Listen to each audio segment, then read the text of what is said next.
12 مرتبہ بسم اللہ شریف، 12 مرتبہ درود پاک پڑھ لیجیے۔ بسم اللہ الرحمن الرحیم۔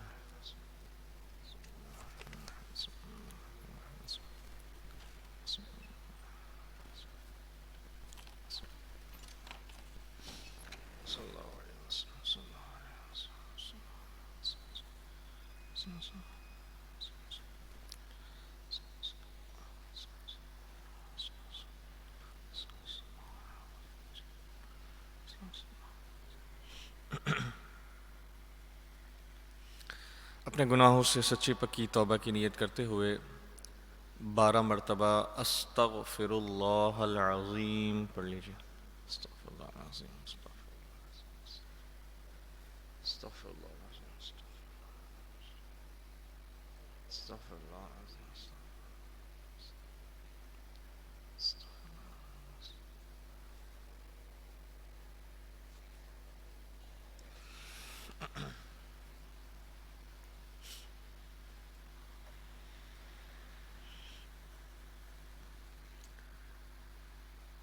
اس نیت کے ساتھ کہ اللہ تبارک و تعالی ہمارے اس ملک پاکستان کی ہمیشہ حفاظت فرمائے، اللہ تبارک و تعالی اسے اندرونی بیرونی خدشات سے محفوظ فرمائے، اس نیت کے ساتھ 12 مرتبہ آیت کریمہ لا الہ الا انت سبحانک انی کنت من الظالمین پڑھ لیجئے۔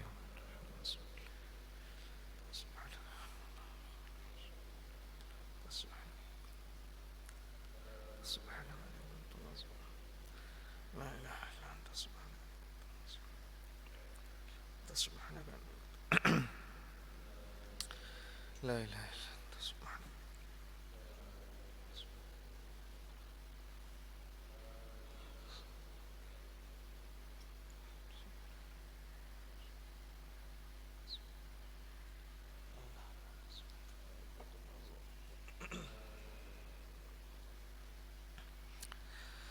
نحمده ونصلي ونسلم على رسوله الكريم، اما بعد فاعوذ بالله من الشيطان الرجيم، بسم الله الرحمن الرحيم۔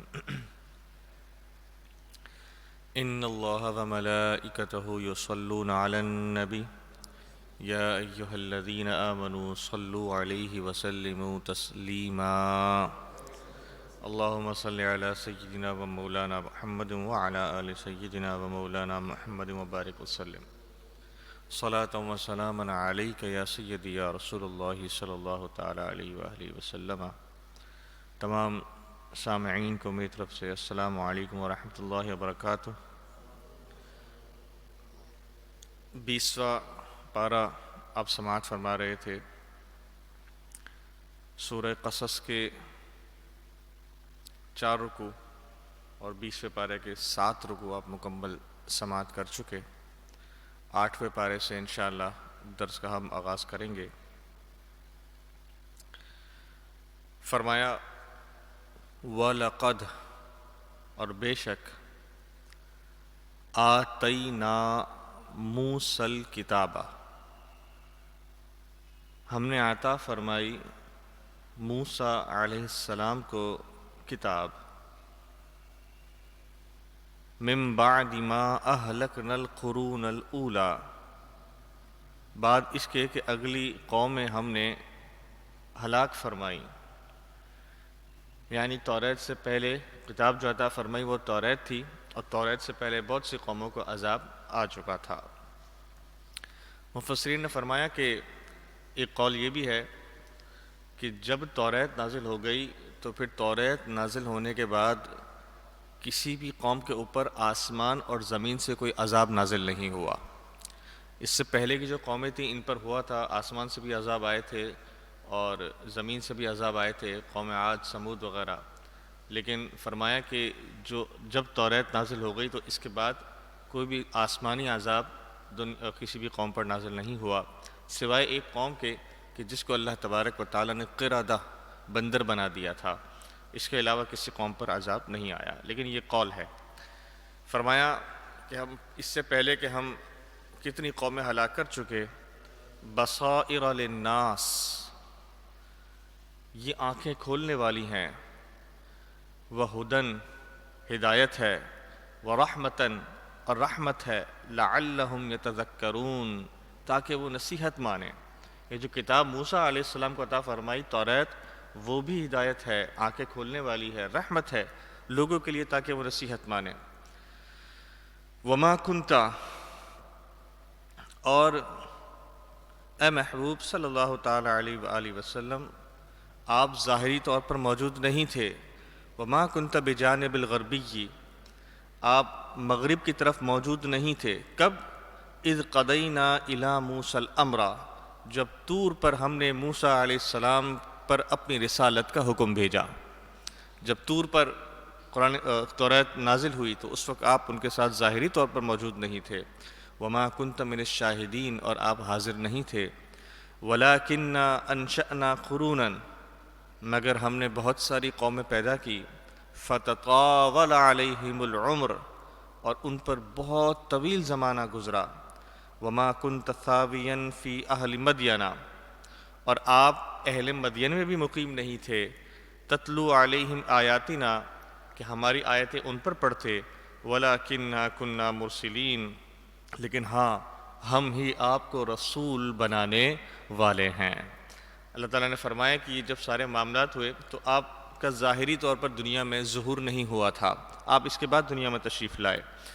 پھر فرمایا وما کنت بجانب الطور، اور آپ طور کے پاس بھی موجود نہیں تھے۔ اذ نادینا، جب ہم نے موسیٰ علیہ السلام کو پکارا۔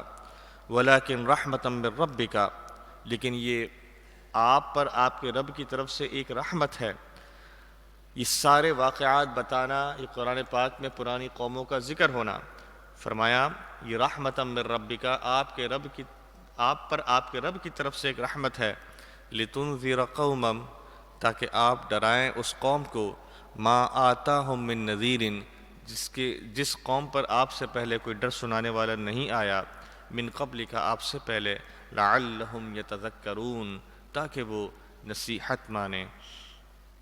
ولولا ان تصیبہم مصیبۃ، اور جب بھی انہیں کوئی مصیبت پہنچتی، بما قدمت ایدیہم، ان کے اپنے ہاتھوں کے سبب، ان کے اپنے کرتوتوں کے سبب جب بھی ان پر کوئی مصیبت پہنچتی، فیقولوا، تو وہ کیا کہتے، ربنا، اے ہمارے رب، لولا ارسلت الینا رسولا، تو نے ہماری طرف کوئی رسول کیوں نہیں بھیجا، فنتبع آیاتک، ہم تیری نشانیوں کی پیروی کرتے، ونکون من المؤمنین، ایمان والوں میں سے ہو جاتے۔ جب بھی کسی قوم پر عذاب آتا، کوئی مصیبت آتی، تو کہنے لگتے کہ تو نے ہم پر رسول کیوں نہیں بھیجا، ہم تیری پیروی کرتے۔ اب قرآن پاک کیا فرماتے، فلما جاءہم الحق من عندنا، اور پھر جب ان پر ہماری طرف سے حق آ جاتا، لولا اوتی مثل ما اوتی موسیٰ، تو پھر کہنے لگتے اے ہمارے رب، جیسا تو نے موسیٰ کو عطا کیا ویسا ہمیں بھی عطا فرما۔ پہلے یہ کہتے رسول بھیجتا تو ہم تیری پیروی کرتے، اب جب رسول آ گئے، حق آ گیا، توریت آ گئی، تو اب کیا کہہ رہے ہیں، قولوا لولا اوتی مثل ما اوتی موسیٰ، جیسا تو نے موسیٰ کو عطا فرمایا ویسا ہمیں بھی عطا فرما۔ اولم یکفروا بما اوتی موسیٰ من قبل، کیا اس کے منکر نہ ہوئے تھے جو پہلے موسیٰ کو دیا گیا تھا، موسیٰ سے پہلے جو صحیفے موجود تھے، جو نشانیاں موجود تھیں، یہ تو اس کے بھی انکاری تھے۔ قالوا، کہنے لگے، سحران تظاہرا، یہ دونوں ظاہر ہونے والی نشانیاں جادو ہیں۔ حضرت موسیٰ علیہ السلام نے پہلے فرعون سے بنی اسرائیلیوں کو نجات دلائی، فرعون سمندر کے اندر غرق ہوا، ان کے لیے اللہ تبارک و تعالیٰ کی کتنی بڑی نشانی تھی، سمندر کا کھل جانا اللہ تبارک و تعالیٰ کی کتنی بڑی نشانی تھی، انہوں نے اس کو بھی جھٹلایا، توریت کو بھی جھٹلایا، کیا کہنے لگے، سحران تظاہرا، یہ تو ظاہر ہونے والے جادو ہیں۔ وقالوا انا بکل کافرون، اور ہم ان دونوں کے منکر ہیں۔ قل، اے محبوب آپ فرما دیجئے، فأتوا بکتاب من عند اللہ، اللہ تبارک و تعالیٰ کے پاس سے ایک کتاب لے آؤ، ہوا اہدی منہما، جو ان دونوں کتابوں سے زیادہ ہدایت والی کتاب ہو۔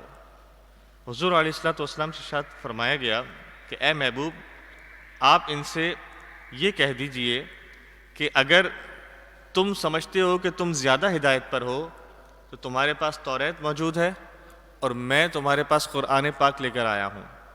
تو توریت اور قرآن پاک دونوں کو انہوں نے معاذ اللہ جادو کہا. تو حضور علیہ السلام نے ارشاد فرمایا کہ تم اللہ کی طرف سے پھر کوئی اور کتاب لے آؤ جو ان دونوں کتابوں سے زیادہ ہدایت والی کتاب ہو. اتبعہ ان کنتم صادقین. حضور علیہ السلام نے ازراہ اصلاح فرمایا کہ میں اس کی اتباع کرنے لگوں گا اگر تم سچے ہو تو. تم ذرا کتاب لا کر تو دکھاؤ. فَإِن لَّمْ يَسْتَجِيبُوا لَكَ. پھر اگر وہ آپ کا یہ کہنا قبول نہ کریں، اے محبوب اگر آپ کا یہ فرمانا قبول نہ کریں، فَعْلَمْ تو جان لیجئے أَنَّمَا يَتَّبِعُونَ أَهْوَاءَهُمْ. وہ صرف اپنی خواہشات کی پیروی کر رہے ہیں. یہ توریت جب نہیں آئی تھی تو کہنا توریت دے دے ہم ہدایت پر آ جائیں گے. اب توریت آ گئی تو پھر توریت کا بھی انکار کیا. پھر قرآن پاک نزول ہوا تو آگے چلتے چلتے ان کی نسلوں نے قرآن پاک کا بھی انکار کیا. پہلے کہتے تھے کوئی رسول آتا تو ہم اتباع کرتے. فرمایا ایکچولی مسئلہ کیا ہے، اصل بات کیا ہے؟ انما یتبعون اہواءہم. وہ صرف اپنی خواہشات کی پیروی کر رہے ہیں. ان کے تعلق کسی دین سے نہیں، کسی مذہب سے نہیں، کسی کتاب سے نہیں. وہ صرف اپنی خواہشات پر چلنا چاہتے ہیں. ومن اضل ممن اتبع هواه بغیر هدى من اللہ.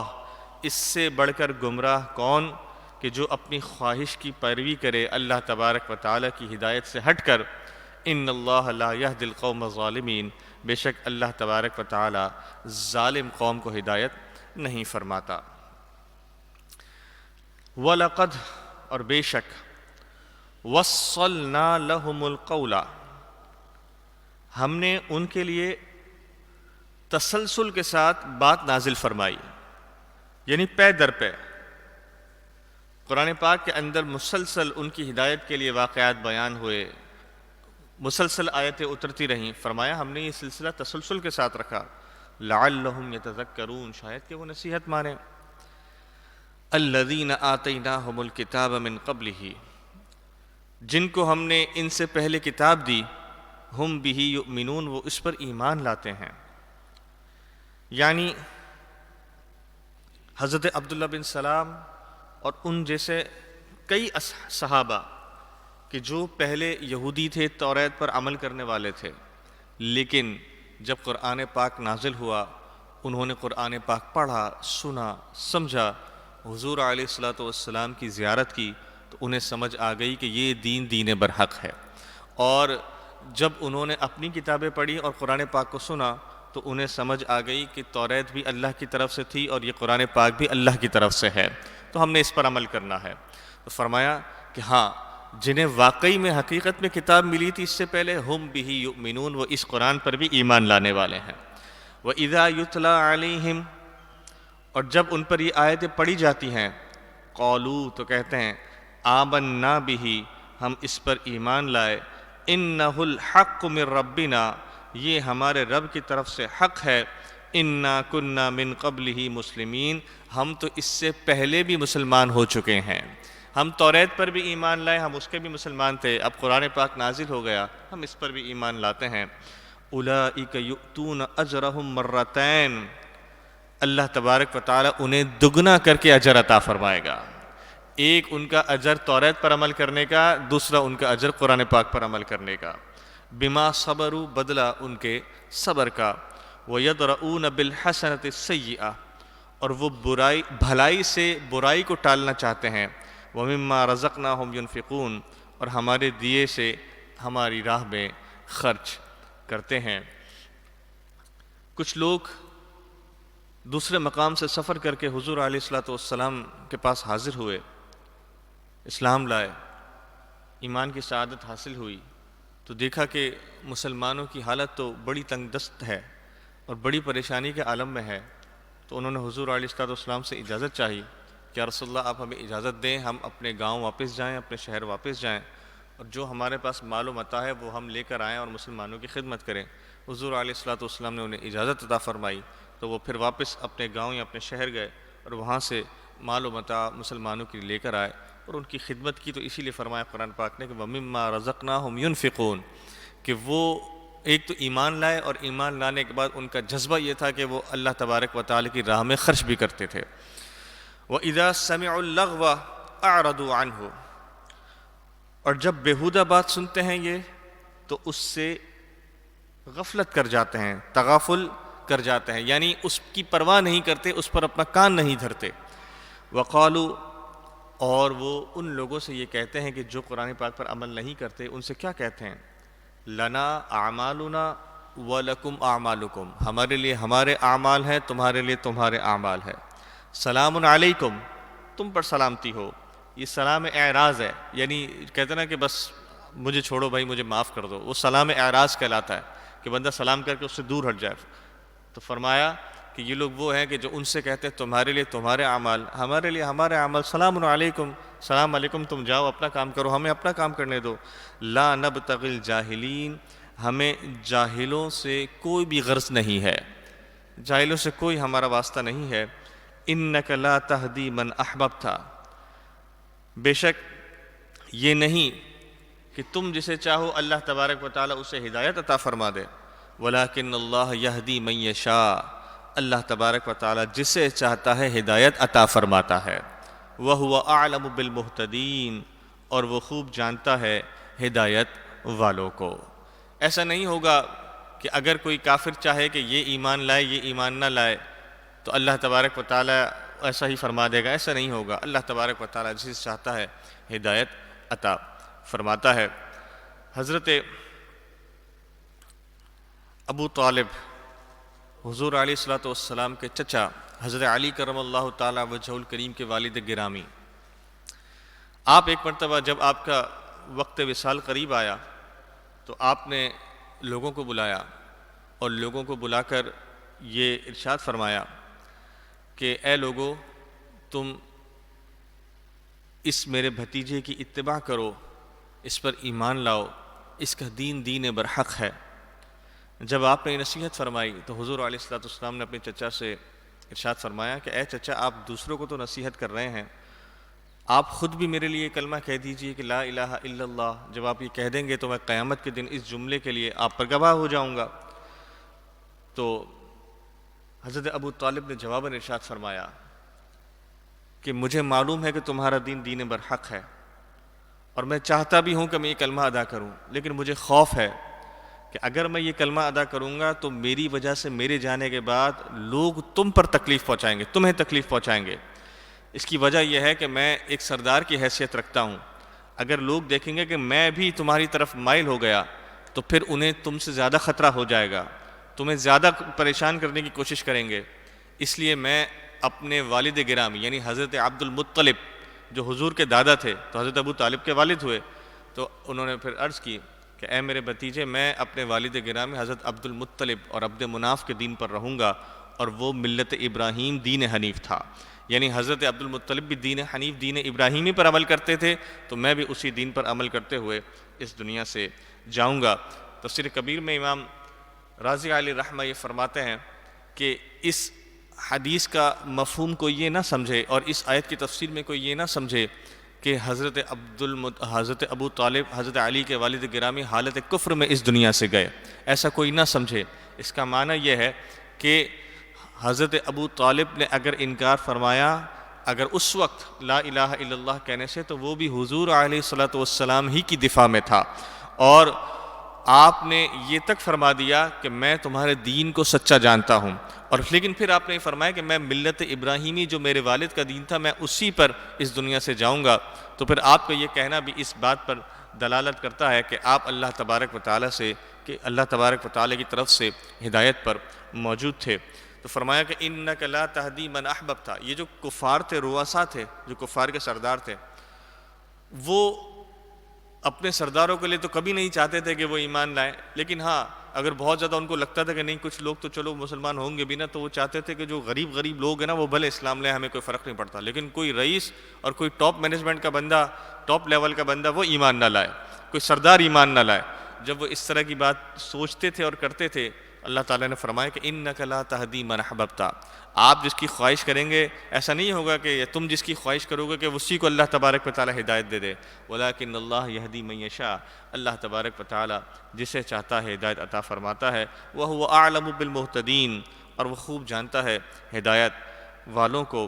وقالو، اور وہ کہتے ہیں کہ ان نتبع الہدی، اگر ہم تمہارے ساتھ ہدایت کی پیروی کریں گے، ماں کا آپ کے ساتھ، نتخطف من ارضنا، تو ہمارے ملک سے ہم اچک لیے جائیں گے۔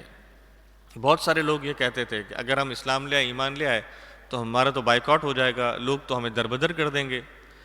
اولم نمکن لہم حرما آمنا یجبا الیہ، کیا ہم نے انہیں جگہ نہ دی امان والے حرم میں؟ فرمایا جب قریش کے پاس پہننے کے لیے کپڑے نہیں تھے نا، تو ہم نے انہیں مکہ کے اندر جگہ عطا فرمائی، اور آج ان کی یہ حالت ہے کہ یہ بہت مالدار ہیں۔ جب ان کے پاس پہننے کے لیے کپڑا نہیں تھا، کھانے کے لیے روٹی نہیں تھی، ہم نے اس وقت اس شہر کے اندر انہیں برکت عطا فرمائی۔ اگر یہ ڈر رہے ہیں کہ ہم ایمان لے آئیں گے تو ہمیں دربدر کر دیا جائے گا، تو یہ ان کی اپنی خام خیالی ہے۔ اللہ تبارک و تعالیٰ جسے چاہتا ہے جگہ عطا فرماتا ہے۔ تو فرمایا اولم نمکن لہم حرما آمنا، کہ ہم نے انہیں جگہ نہ دی امان والے حرم میں، یجبا الیہ ثمرات کل شیء رزقا من لدنا، کہ جس کی طرف ہر چیز کے پھل لائے جاتے ہیں ہماری طرف سے، ولیکن اکثرہم لا یعلمون، لیکن ان میں سے اکثر علم نہیں رکھتے۔ وکم اہلکنا من قریۃ، اور کتنے ہی اچھا، اور اب اگر یہ کہتے ہیں کہ اگر ہم ایمان لیں گے تو ہم شہر سے نکال دیے جائیں گے، اپنے شہر سے ہمیں دور کر دیا جائے گا، تو شہر کی بات بھی اللہ تعالیٰ نے فرما دی، وَكَمْ أَهْلَكْنَا مِنْ قَرْيَةٍ بَطِرَتْ مَعِيشَتَهَا، اور کتنے شہر ہم نے ہلاک کر دیے جو اپنی عیش و عشرت پر اترایا کرتے تھے، جو اپنی عیش پر زندگی پر فخر کیا کرتے تھے، ہم نے کتنی ایسی قوموں کو تو ہلاک کر دیا ہے۔ فَتِلْكَ مَسَاكِنُهُمْ، تو یہ ان کے مکان کھنڈر پڑے ہوئے ہیں، لَمْ تُسْكَن مِّن بَعْدِهِمْ، ان کے بعد اس میں کوئی رہتا تک نہیں، إِلَّا قَلِيلًا، مگر تھوڑی دیر، وَكُنَّا نَحْنُ الْوَارِثِينَ، اور ہم ہی وارث ہیں۔ وَمَا كَانَ رَبُّكَ مُهْلِكِ الْقُرَىٰ، اور آپ کا رب کسی بھی شہر کو ہلاک کرنے والا نہیں ہے، حَتَّى يَبْعَثَ فِي أُمِّهَا رَسُولًا، یہاں تک کہ ان کے پاس ہماری طرف سے رسول آ جائیں، يَتْلُو عَلَيْهِمْ آيَاتِنَا، جو ان پر ہماری آیتیں پڑھے، وَمَا كُنَّا مُهْلِكِ الْقُرَىٰ، اور ہم کسی بھی شہر کو ہلاک نہیں کرتے، إِلَّا وَأَهْلُهَا ظَالِمُونَ، لیکن اس کے رہنے والے خود ہی ظالم ہوتے ہیں۔ وَمَا أُوتِيتُم مِّن شَيْءٍ، اور جو کچھ بھی چیز تمہیں دی گئی ہے، اے لوگو سن لو، جو بھی چیز تمہیں دی گئی ہے، فَمَتَاعُ الْحَيَاةِ الدُّنْيَا وَزِينَتُهَا، یہ دنیاوی زندگی کا سامان ہے اور دنیاوی زندگی کی زینت ہے۔ جو کچھ بھی تمہیں دیا گیا نا، دنیاوی زندگی کا سامان ہے، دنیاوی زندگی کی زینت ہے۔ فرمایا وَمَا عِندَ اللَّهِ خَيْرٌ وَأَبْقَىٰ، جو اللہ کے پاس ہے وہ اس سے بہتر بھی ہے اور زیادہ رہنے والا بھی ہے۔ یہ سب دنیا کے اندر رہ جائے گا، یہ گاڑی، یہ بنگلے، یہ مکان، یہ سب دنیا کے اندر رہنے والا ہے۔ اگر قیامت کے دن کچھ کام آئے گا تو وہ آپ کے نیک اعمال آپ کے کام آئیں گے، وہ آپ کی حضور علیہ الصلوۃ والسلام سے محبت ہے جو آپ کے کام آئے گی۔ فرمایا افلا تعقلون، تو کیا تم عقل نہیں رکھتے؟ اللہ اکبر۔ اس آخری آیت کے اندر ان جو عقل مند ہوتے ہیں ان کی آنکھیں کھل جاتی ہیں کہ انسان اپنی دنیاوی زندگی کے پیچھے کتنا بھاگتا ہے، مجھے یہ بھی مل جائے، مجھے وہ بھی مل جائے۔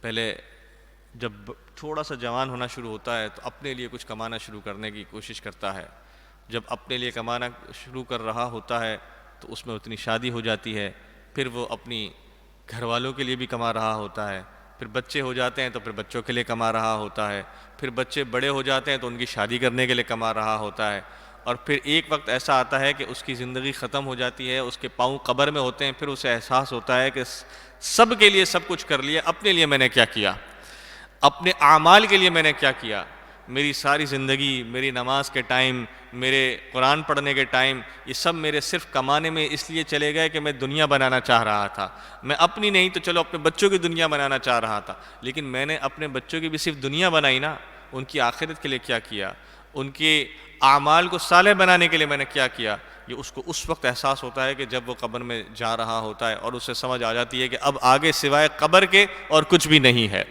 آج جو جوان ہیں ان کے سامنے یہ ہوتا ہے کہ میرے آگے میرا بڑھاپا موجود ہے، لیکن جو خود بوڑھا ہو گیا اس کے آگے کیا ہے، اسے پتا ہے کہ اب میرے آگے صرف میری قبر ہے اور کچھ بھی نہیں ہے، اور اس وقت اسے احساس ہوتا ہے کہ جو جوانی دنیا کمانے میں ضائع کر دی، اگر اللہ کو راضی کرنے میں ضائع کرتے تو ہماری دنیا بھی سنور جاتی، ہماری آخرت بھی سنور جاتی۔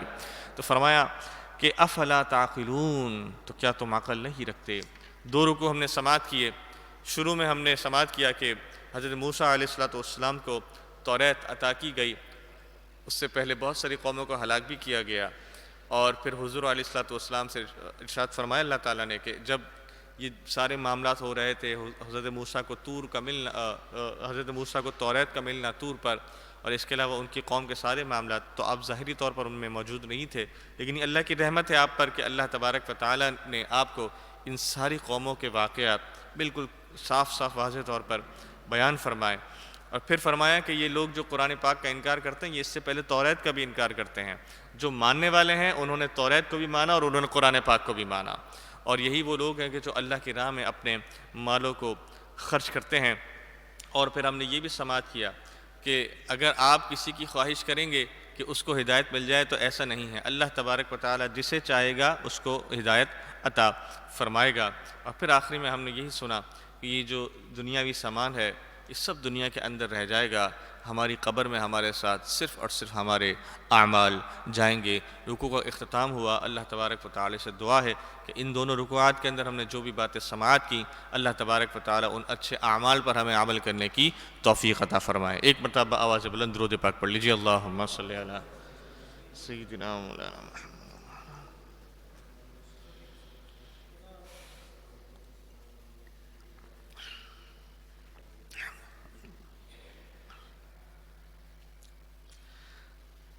افمن وعدناہ وعدا حسنا، تو کیا وہ شخص جسے ہم نے اچھا وعدہ دیا، فہو لاقیہ، اور اس سے وہ وعدہ مل کر رہے گا، کیا وہ شخص جس کو ہم نے وعدہ دیا اور وہ وعدہ اس کو مل کر رہے گا، کمن، اس شخص جیسا ہو سکتا ہے کہ متعناہ متاع الحیات الدنیا، جسے ہم نے دنیاوی زندگی کا سامان تو دیا، ثم هو یوم القیامت من المحضرین، تو پھر وہ قیامت کے دن گرفتار ہو کر حاضر ہوگا۔ کیا یہ دونوں برابر ہو سکتے ہیں کہ جسے وعدہ دیا گیا اور جو قیامت میں گرفتار ہو کر حاضر ہوگا؟ نہیں برابر ہو سکتے۔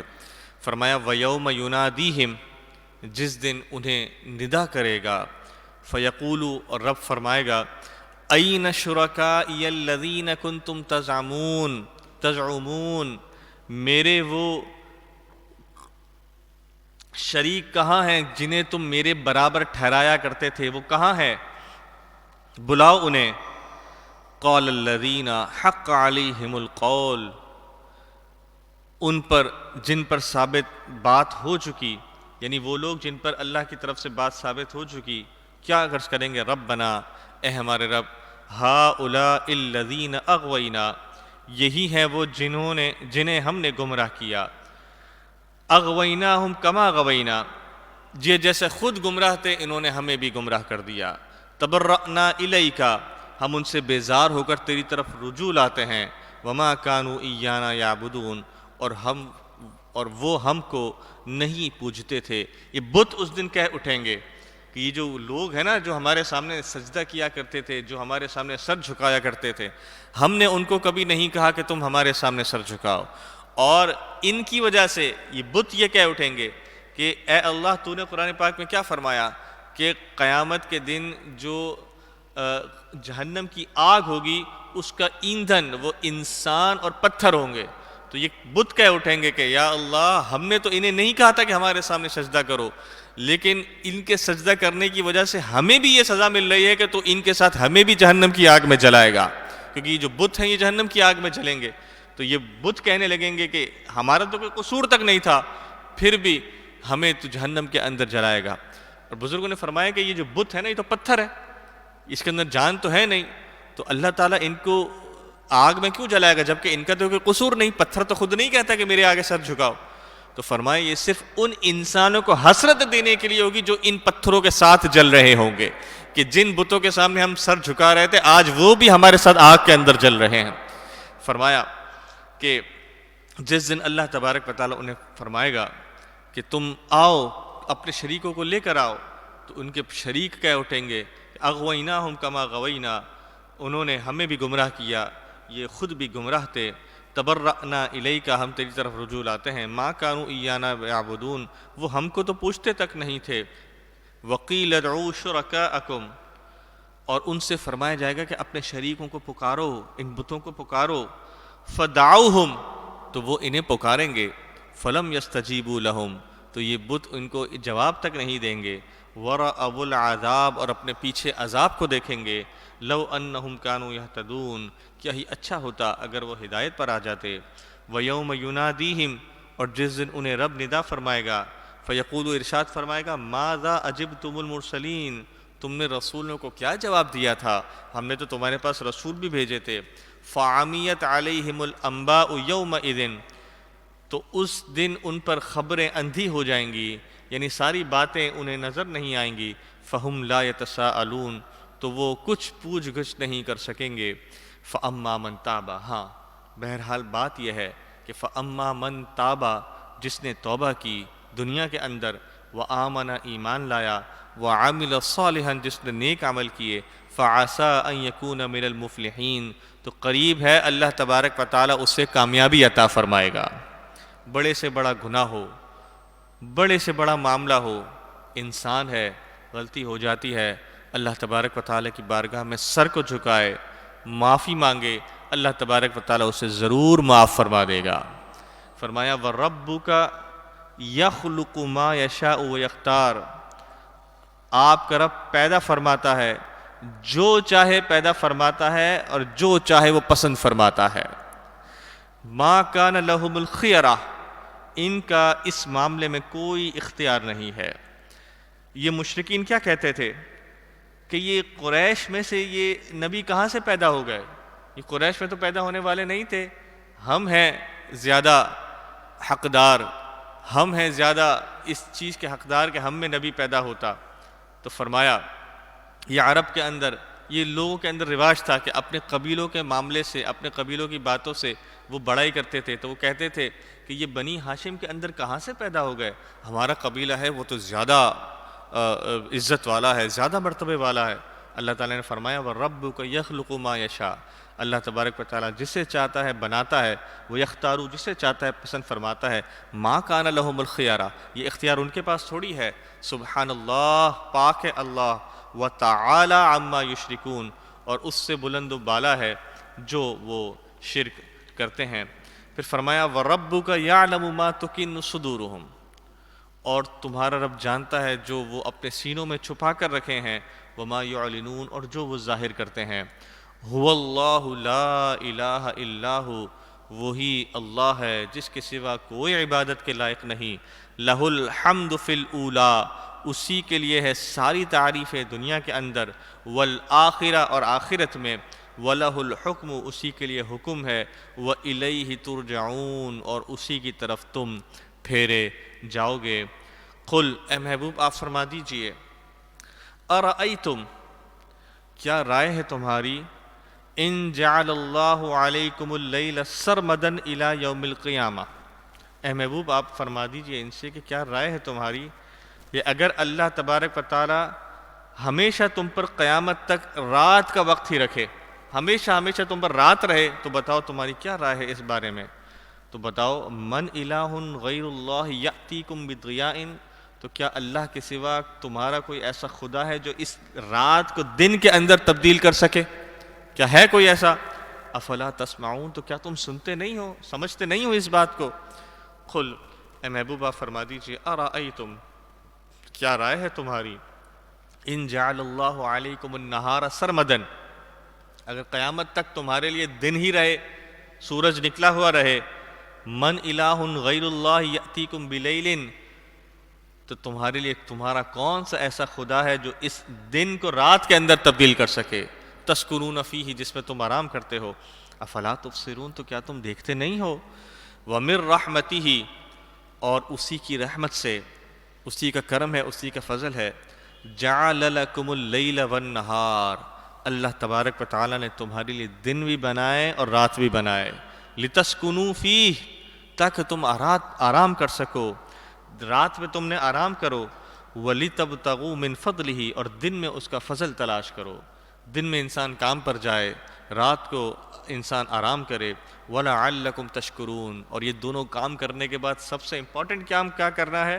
وَلَعَلَّكُمْ تَشْكُرُونَ اور شاید کہ تم شکر ادا کرو، دن میں جب اللہ کا فضل تلاش کرو تو بھی اللہ کا شکر ادا کرو، رات میں جب نیند آ جائے نیند سے سو کر اٹھو تو بھی اللہ کا شکر ادا کرو۔ یہ ساری نعمتیں اللہ تبارک و تعالیٰ نے عطا فرمائی ہے۔ اللہ تبارک و تعالیٰ کا کتنا بڑا کرم ہے ہم پر کہ وَإِن تَعُدُّوا نِعْمَةَ اللَّهِ لَا تُحْصُوهَا، فرمایا کہ اگر اللہ تبارک و تعالیٰ کی نعمت کو تم گننا چاہو تو تم شمار نہیں کر سکتے، اتنی نعمتیں ہیں۔ اللہ تبارک و تعالیٰ ہمیں اس کی نعمتوں کو شکر ادا کرنے کی توفیق عطا فرمائے۔ اور پھر ایک بات میں ضرور عرض کرنا چاہوں گا کہ اللہ تبارک و تعالیٰ جب بھی کوئی نعمت ہمیں دیتا ہے تو ہم پر دو قسم کے شکر لازم آتے ہیں، دو قسم کے شکر۔ وہ کیا ہوتے ہیں؟ فرمایا کہ جب اللہ تبارک و تعالیٰ تمہیں کوئی نعمت دے تو ایک شکر تو یہ ہے کہ اللہ تبارک و تعالیٰ نے تمہیں وہ نعمت عطا فرمائی، اور دوسری نعمت یہ ہے کہ اللہ تبارک و تعالیٰ نے تمہیں اس نعمت کو استعمال کرنے کے قابل بھی بنایا۔ دو شکر ہیں۔ اب جب یہ بزرگوں کا قول پڑا تو اللہ تبارک و تعالیٰ کا کرم کہ ایسا معاملہ ہوا کہ اس بات کی مجھ پر وضاحت بھی ہوئی، اور بڑی زبردست طریقے سے وضاحت ہوئی کہ ایک تو نعمت ملنے کا شکر اور پھر اس نعمت کو استعمال کے قابل ہونے کا شکر۔ ایک صاحب میرے پاس آئے، انہوں نے وہ کہنے لگے کہ آپ میرے لیے دعا کیجئے کہ میرے پاس چھوٹی گاڑی ہے، اللہ تبارک و تعالیٰ مجھے بڑی گاڑی دے۔ تو میں نے دعا کی ان کے لیے، اگر اس میں کوئی حرج بھی نہیں ہے، انسان اگر جائز خواہش ہے تو طلب کر سکتا اللہ تعالیٰ سے۔ تو میں نے ان کے لیے دعا بھی کی۔ کچھ عرصے بعد پھر مجھے کسی دوسرے صاحب نے بتایا کہ ماشاءاللہ ان صاحب نے بڑی گاڑی لے لی ہے، ان کے گھر میں ایک بڑی گاڑی آ گئی ہے۔ مجھے خوشی ہوئی کہ چلیں ان کی خواہش تھی اللہ تعالیٰ نے پوری فرمائی۔ لیکن جن صاحب نے مجھے بتایا کہ ان کے گھر میں بڑی گاڑی، میں نے پوچھا کہ مجھے نظر نہیں آ رہے آج کل وہ ہیں کہاں پر؟ تو کہنے لگے کہ ان کی طبیعت خراب ہے، وہ ذرا گھر میں ہیں، آرام کر رہے ہیں آج کل۔ تو میں نے کہا ٹھیک ہے، اب جب طبیعت ان کی خراب ہے تو ان سے ملنے جانا چاہیے۔ تو میں ان کے پاس ملنے کے لیے گیا، تو جب ان کے پاس ملنے کے لیے گیا تو وہ بستر پر لیٹے ہوئے تھے، اور جب میں گیا تو وہ ہلے جلے بھی نہیں، کھڑے بھی نہیں ہو سکے، بس لیٹے ہوئے ہی تھے۔ تو میں نے ان سے پوچھا کہ کیا معاملہ ہے، کیا ایسا ہو گیا کہ آپ بستر پر لیٹے ہوئے ہیں؟ تو کہنے لگے کہ کچھ موروں کا مسئلہ ہو گیا ہے اور اتنی تکلیف ہے کہ میں بستر سے ہل نہیں سکتا، اور ڈاکٹر نے کم از کم بھی 6 مہینے کا مجھے بیڈ ریسٹ لکھ دیا ہے، اب میں بستر سے ہل نہیں سکتا۔ میں نے ان سے کہا کہ ماشاءاللہ تو باہر بڑی گاڑی آئی ہے، آپ نے خواہش کی تھی، اللہ تبارک و تعالیٰ نے آپ کو بڑی گاڑی عطا فرمائی۔ تو انہوں نے کہا کہ ہاں، یہ اللہ تبارک و تعالیٰ کا بہت بڑا کرم ہے کہ میں نے آپ سے دعا کروائی تھی، اللہ نے دعا قبول کی، بڑی گاڑی بھی دے دی، لیکن اس کا نصیب، میرا نصیب دیکھیے۔ کہنے لگے کہ جس دن یہ گاڑی ڈیلیور ہوئی ہے مجھے، میں نے اپنے بیٹے کو کہا کہ وہ لے کر آئے، وہ شو روم سے لے کر آیا، جس دن گاڑی میرے گھر پہ آئی ہے اسی دن مجھے یہ تکلیف ہوئی ہے، اور آج 2 مہینے ہو گئے میں اس گاڑی کے اندر بیٹھ تک نہیں سکا ہوں۔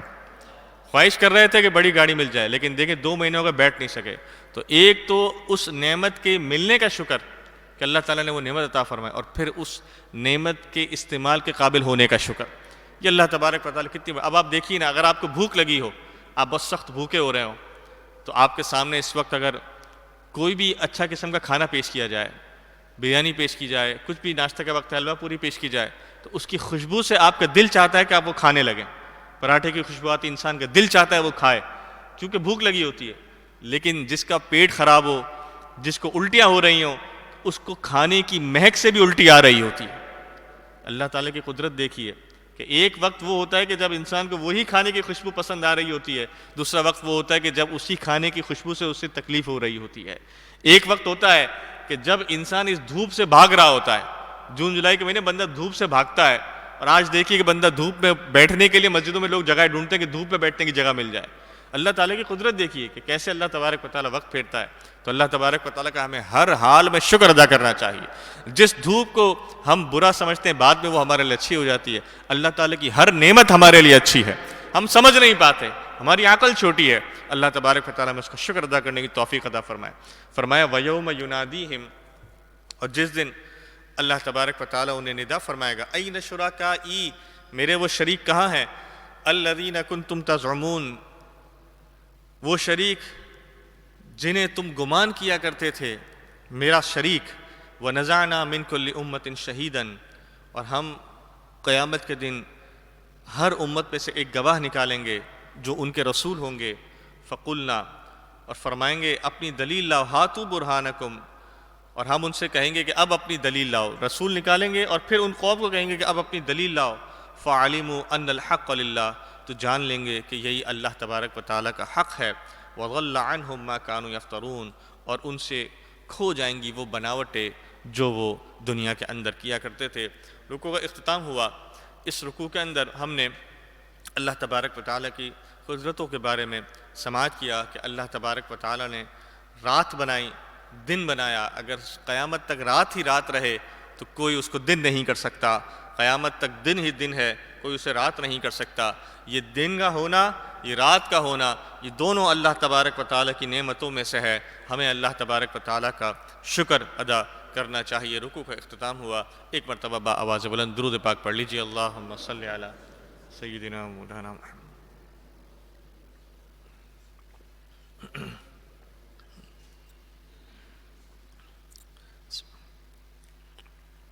ان قارون، بے شک قارون، کان من قوم موسیٰ، موسیٰ علیہ السلام کی قوم میں سے تھا۔ فبغى علیہم، تو اس نے ان پر زیادتی کی، یعنی اپنی قوم پر زیادتی کی، سرکشی کی۔ اس قارون کی حالت کیا تھی؟ فرمایا کہ وَآتَيْنَاهُ مِنَ الْكُنُوزِ، ہم نے اسے وہ خزانے دیے تھے، ما ان مفاتحہ لتنوء بالعصبۃ اولی القوہ، کہ ان خزانے کی جو چابیاں تھی وہ ایک بہت بڑی جماعت اپنے ساتھ لے کر چلا کرتی تھی۔ صرف خزانے نہیں بلکہ جو خزانے کی چابیاں تھیں، وہ خزانے کی چابیاں بھی ایک بہت بڑی جماعت جو تھی وہ لے کر چلا کرتی تھی۔ یہ قارون جو تھا، یہ فرمایا کہ موسیٰ علیہ السلام کی قوم میں سے تھا۔ حضور علیہ السلام کی حدیث ہے کہ وہ 70 لوگ کہ جو حضرت موسیٰ علیہ السلام کے ساتھ طور پر جب توریت کا نزول ہو رہا تھا ساتھ گئے تھے، ان میں سے ایک یہ قارون بھی تھا۔ امام فخر الدین رازی علیہ رحمہ نے ایک بڑی زبردست بات لکھی کہ جب فرعون غرق ہو گیا، یہ آپ کی قوم میں سے تھا قارون، تو فرعون غرق ہو گیا، اور جب فرعون کے معاملے کے ختم ہونے کے بعد جب وہ لوگ آگے بڑھے وہاں سے، حضرت موسیٰ علیہ السلام بنی اسرائیل کو لے کر آگے بڑھے، تو پھر آگے چل کر یہ ہوا کہ حضرت ہارون علیہ السلام جو تھے آپ کے بھائی، ان کو اپنی قوم کا، یعنی جو بنی اسرائیل سے جو قوم تھی حضرت موسیٰ علیہ السلام، اس کا سردار بنایا گیا کہ اب آپ ان کے بڑے ہوں گے، ان کے سردار ہوں گے۔ تو ہوا کیا کہ رسالت اور رسالت کا معاملہ ہی حضرت موسیٰ علیہ السلام کے سپرد ہوا، اور جو سرداری کرنے کا معاملہ تھا حضرت ہارون علیہ السلام کے سپرد۔ حضرت ہارون علیہ السلام بھی اللہ کے نبی تھے علیہ السلام۔ قارون نے جب یہ دیکھا، وہ بھی آپ کی قوم میں سے تھا، اور بزرگوں نے فرمایا بہت بڑا قاری تھا، توریت کا بڑا علم رکھا کرتا تھا۔ تو جب قارون نے یہ دیکھا کہ موسیٰ علیہ السلام کا بھی اپنا معاملہ ہو گیا، ہارون کو سردار بنا دیا گیا، تو مجھے اگر سردار بنایا جاتا تو شاید مجھے یہ بات قابل قبول ہو جاتی، لیکن ہارون علیہ السلام کا سردار بنانا یہ میری سمجھ میں نہیں آیا۔ تو حضرت موسیٰ علیہ السلام کے پاس آیا اور عرض کی، کہنے لگا کہ یہ معاملہ مجھے سمجھ نہیں آیا ہے کہ ہارون علیہ السلام کو سرداری کیوں دی گئی۔ تو حضرت موسیٰ علیہ السلام نے ارشاد فرمایا کہ اس میں میرا کچھ بھی معاملہ نہیں ہے، یہ اللہ تبارک و تعالیٰ نے حضرت ہارون علیہ السلام کو چن لیا ہے، یہ ان کی طرف سے معاملہ ہے۔ تو قارون کہنے لگا کہ میں اس پر خاموش نہیں بیٹھوں گا، مطلب میں اس پر آواز اٹھاؤں گا۔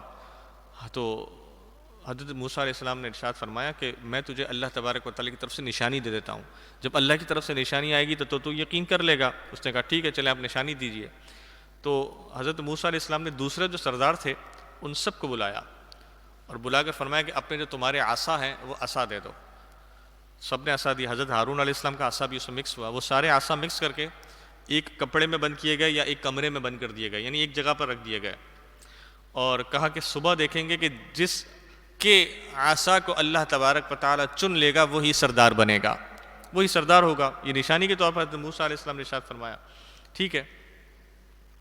تو اب رات گزری، جب صبح ہوئے تو صبح دیکھا کہ حضرت ہارون علیہ السلام کا جو عصا تھا اس کو ایک خاص قسم کے درخت کے پتوں نے گھیر رکھا تھا، یعنی سمجھیں اس پر پتے اگائے تھے، باقی سب خالی تھے، سوکھے ہوئے تھے، صرف ان کا جو عصا تھا اس پر پتے اگائے تھے، یا پھر ان کو کسی دوسرے درخت کے پتوں نے اپنی لپیٹ کے اندر لے لیا تھا۔ تو حضرت موسیٰ علیہ السلام نے ارشاد فرمایا کہ دیکھو یہی اللہ تبارک و تعالیٰ کی نشانی ہے، اللہ تبارک و تعالیٰ نے حضرت ہارون علیہ السلام کا جو عصا ہے اس کو چنا، اسی لیے سرداری ان کے لیے رکھی گئی۔ لیکن قارون جو تھا اس کی یہ بات سمجھ میں نہیں آئی، وہ سرکش ہو گیا۔ اللہ تبارک و تعالیٰ نے جب اس نے سرکشی کی، بغاوت کی، تو اللہ تبارک و تعالیٰ نے اسے مال عطا فرمایا، دولت عطا فرمائی، وہ مالدار ہوتا گیا ہوتا گیا ہوتا گیا۔ اور جب انسان مالدار ہوتا ہے تو وہ اپنے آپ کو پاورفل سمجھنے لگتا ہے، کیونکہ اس کے پاس مال کی طاقت ہوتی ہے، تو وہ سمجھنے لگا کہ میں تو بہت پاورفل ہوں، کوئی میرا کچھ نہیں بگاڑ سکتا، بہت پاورفل ہوتا گیا ہوتا گیا ہوتا گیا۔ لیکن ایک وقت آیا، اللہ تبارک و تعالیٰ نے اس کو اس کے خزانوں کے سمیت زمین کے اندر دھسا دیا۔ تو فرمایا کہ وَآتَيْنَاهُ مِنَ الْكُنُوزِ، ہم نے جو انہیں خزانے عطا فرمائے تھے اسے، مَا إِنَّ مَفَاتِحَهُ لَتَنُوءُ بِالْعُصْبَةِ، ایک بہت بڑی جماعت تھی کہ جو اس کو لے کر چلا کرتی تھی۔ اچھا، قارون کے بارے میں حضرت یہ بھی بزرگوں نے لکھا کہ یہ حضرت موسیٰ علیہ السلام کا چچا زاد بھائی تھا، اور ایک قول یہ بھی آیا کہ وہ چچا زاد بھائی نہیں بلکہ چچا ہی تھا، دو قول ہے، یہ چچا تھا یا چچا زاد بھائی تھا۔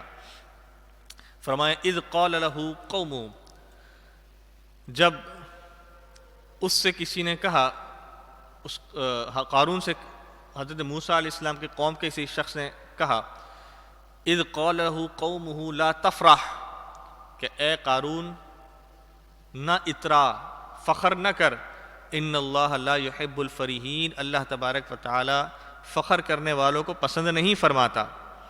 وابتغ فیما آتاک اللہ الدار الآخرہ، جو مال تجھے اللہ تبارک و تعالی نے عطا فرمایا ہے اس سے اپنے آخرت کے گھر کی تیاری کر۔ ولا تنس نصیبک من الدنیا، اور دنیا میں جو تیرا حصہ ہے اسے نہ بھول۔ اس نے دنیا کے اندر زکوٰۃ اور صدقات کا معاملہ بالکل بند کر دیا تھا، زکوٰۃ دیتا نہیں تھا، کہتا تھا یہ تو ٹیکس ہے، یہ میں نہیں دوں گا۔ تو فرمایا ولا تنس نصیبک من الدنیا، دنیا میں جو تیرا حصہ تجھ پر بنتا ہے شرعی طور پر وہ ادا کر، اس سے پیچھے نہ ہٹ۔ واحسن، اور لوگوں پر احسان کر، کما احسن اللہ الیک، جس طرح اللہ تبارک و تعالی نے تجھے یہ مال دے کر تجھ پر احسان فرمایا ہے۔ ولا تبغ الفساد فی الارض، زمین میں فساد پھیلاتا نہ پھر۔ ان اللہ لا يحب المفسدین، اللہ تبارک و تعالی فساد کرنے والوں کو دوست نہیں رکھتا۔ قال، اب اس کا گھمنڈ دیکھیے، اس کا غرور دیکھیے۔ قال، کہنے لگا انما اوتیتہ علی علم عندی، یہ تو مجھے جو علم ملا ہے نا، یہ اس کی بدولت مجھے مال ملا ہے۔ جو میری چالاکی ہے نا، میرا جو دماغ کام کرتا ہے، جو میں ڈیسیشن لیتا ہوں، یہ اس وجہ سے مجھے مال ملا ہے۔ آج کے دور میں اگر آپ کسی سے بات کیجیے نا تو اس کی جواب کیا ہوتا ہے؟ یہ تو میرا فیصلہ تھا، یہ میں ایسا نہیں کرتا تو یہ تھوڑی نہ ہوتا، یہ میری عقل مندی ہے، میں تو اپنے پروفٹ کے لیے، اپنے مال کے لیے تو میں کسی بھی حد تک جا سکتا ہوں۔